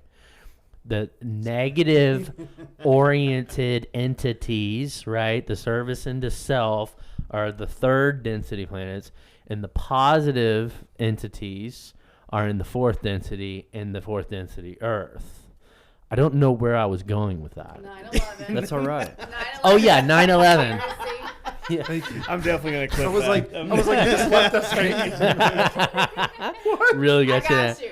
Okay, so the negative third D reality, right? We're in a realm where we're experiencing all timelines. Quantum field, we're the field. Now we're awakening to it. Now we get to choose.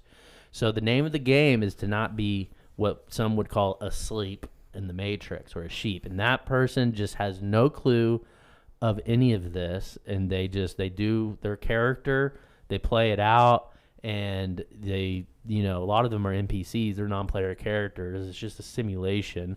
There are soul essences in a very large amount of people on this earth, but like they call them backdrop people. I think, I can't remember where I heard that from.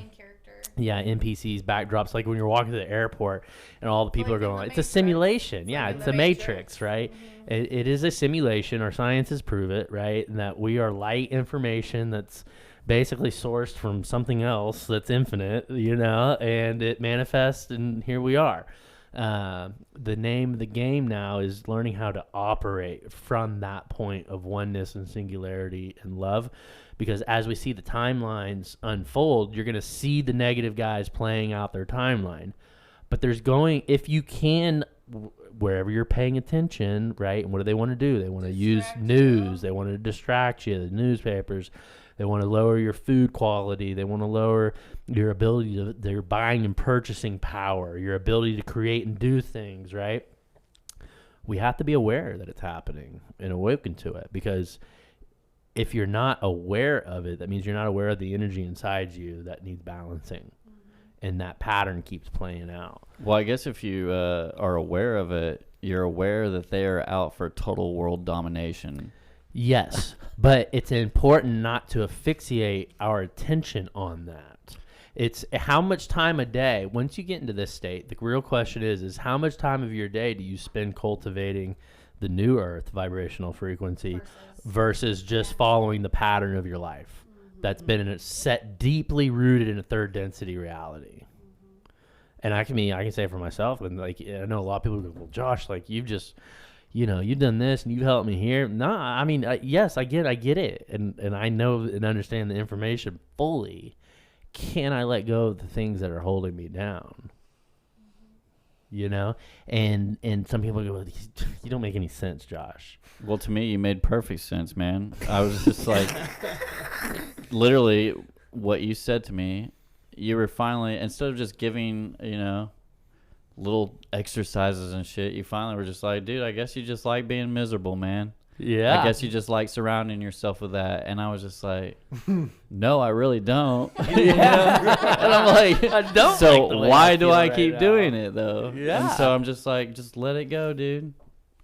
Just let it go. Just let it go. Well, I think the pyramids were definitely built by aliens. Oh yeah, for sure. That's the thing. That's the real one where I'm like, you can't really tell me any different. And they were there way long before Everything Egypt. else, dude, like the flat Earth and stuff. I'm and on the fence. I don't know, dude. Like, No That's flat tough. Earth. I don't really Nope. care either way. I don't Like, think it's that. flat. I don't really think it's flat because like I do think literally there is a every firmament of scientist- some type, though, some Oh, type of yeah. energetic field or whatnot. You can tell, like, And I think every all the scientist stars will and know. the planets are within that. we're going to be a firmament. multi-planetary Yeah. species, Stellar. my Well, friend. like Yeah. even if Elon Musk is going to be there by 2030. Not for with sure. that bullshit technology. That's all a lie, too. So another quick topic, technology. This is something that's very important. There's two timelines of technology. There's the artificial archon, right, which is listening to us now through all of our technology and all of that. And it's learning from us, right? It is also a consciousness that we humans gave a body to. Okay, it was there before the machines and the computers and all of that. We just gave it a body. But that means that it's a part of our consciousness, okay? And so there's two different understandings and timelines. There's the third density artificial intelligence, right? That's going to try to be used, manipulated to control and suppress. And then there's going to be an organic artificial intelligence, which is what we are. Yes. And it's going to reflect in our reality in a manner that is organic and in service to humanity and all life forms, right? And it's going to help us. AI is such a like obsessive thing because It's important that we it's don't obsess. so- Yeah, because if you're obsessing from the propaganda and you're in fear of what the artificial intelligence is going to do, you're actually giving the energy empowered. and you're creating that reality. So, Yeah, but I've seen like 2 million monks meditating towards world peace, bro. and it changes the And, entire energy of the world. They've measured this scientifically that it actually creates more peace in the world during that time period. Now, that might not mean I can stop those guys from going over there and mutilating. But I'm just, when I 100 hear people. 2 million monks meditating, what is us 5 or 6 gonna do about it? You know? Like, Well, But what- tell him about the thing what we talked about on the other podcast about when you vibrate at neutrality, which is 500.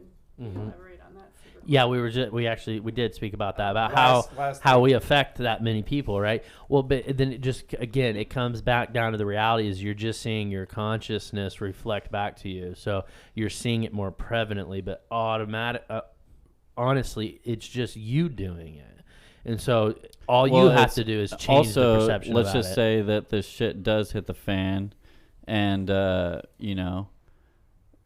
then it's also being able to move through that shit with that same So you have to learn how to silence the negativity, and we have to learn how to create and cultivate a new vision, simultaneously overriding everything we're seeing out here. But first, you have to wake up to the what's going on here, and that's a world of infinite potentials and 2 timelines playing out, one in a negative fashion, one in a positive fashion.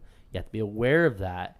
And you have to be able to deal with whatever energies you feel inside about all of that, neutralize everything, and then say, you know what? I'm not doing that no more. And then you move to Alaska.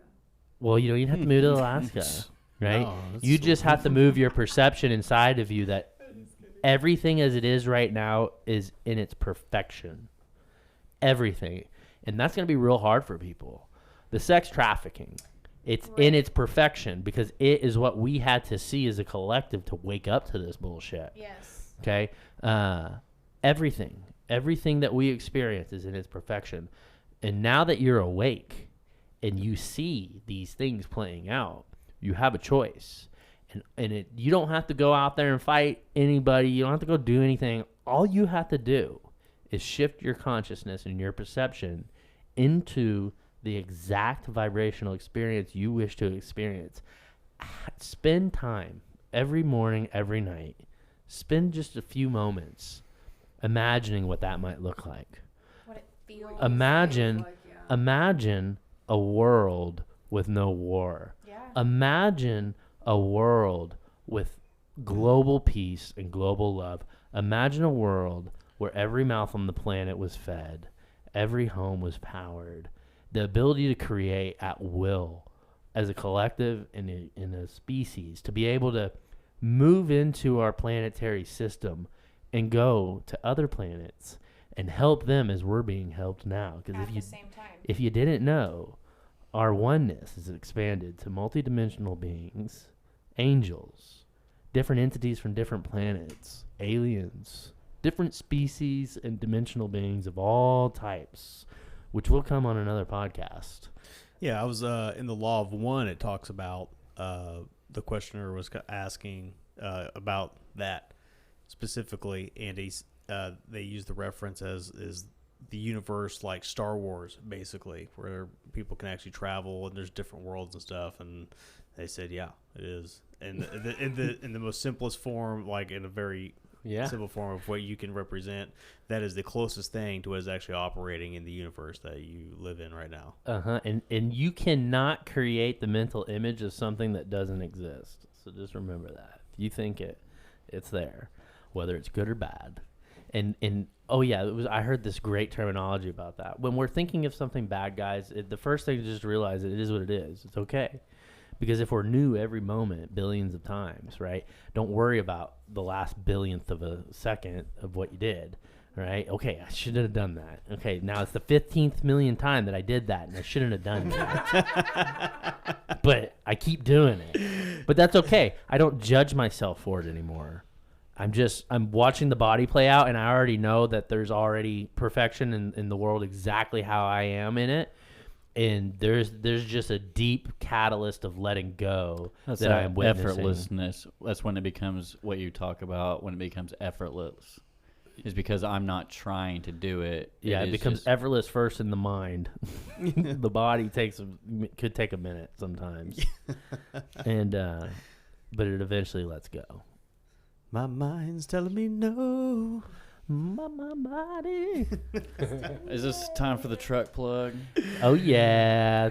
Go ahead, Diesel Daddy Dollins. Let them know who we are, where we come from. We are the Diesel Daddies here in the Diesel Daddies studio. Thank you for everybody for coming out, making the trip out here. I know everybody drove to be here for this one, and I'm going to cut this into like 10 episodes. There was so much density to these topics that we went into, and it's going to be great, man. So our audience thanks you, and I thank you all personally for our co-creation of this beautiful experience. And that's let's do it again. Thanks for having us. This is the Diesel Daddy Podcast, and we are out, losers. Peace. Peace.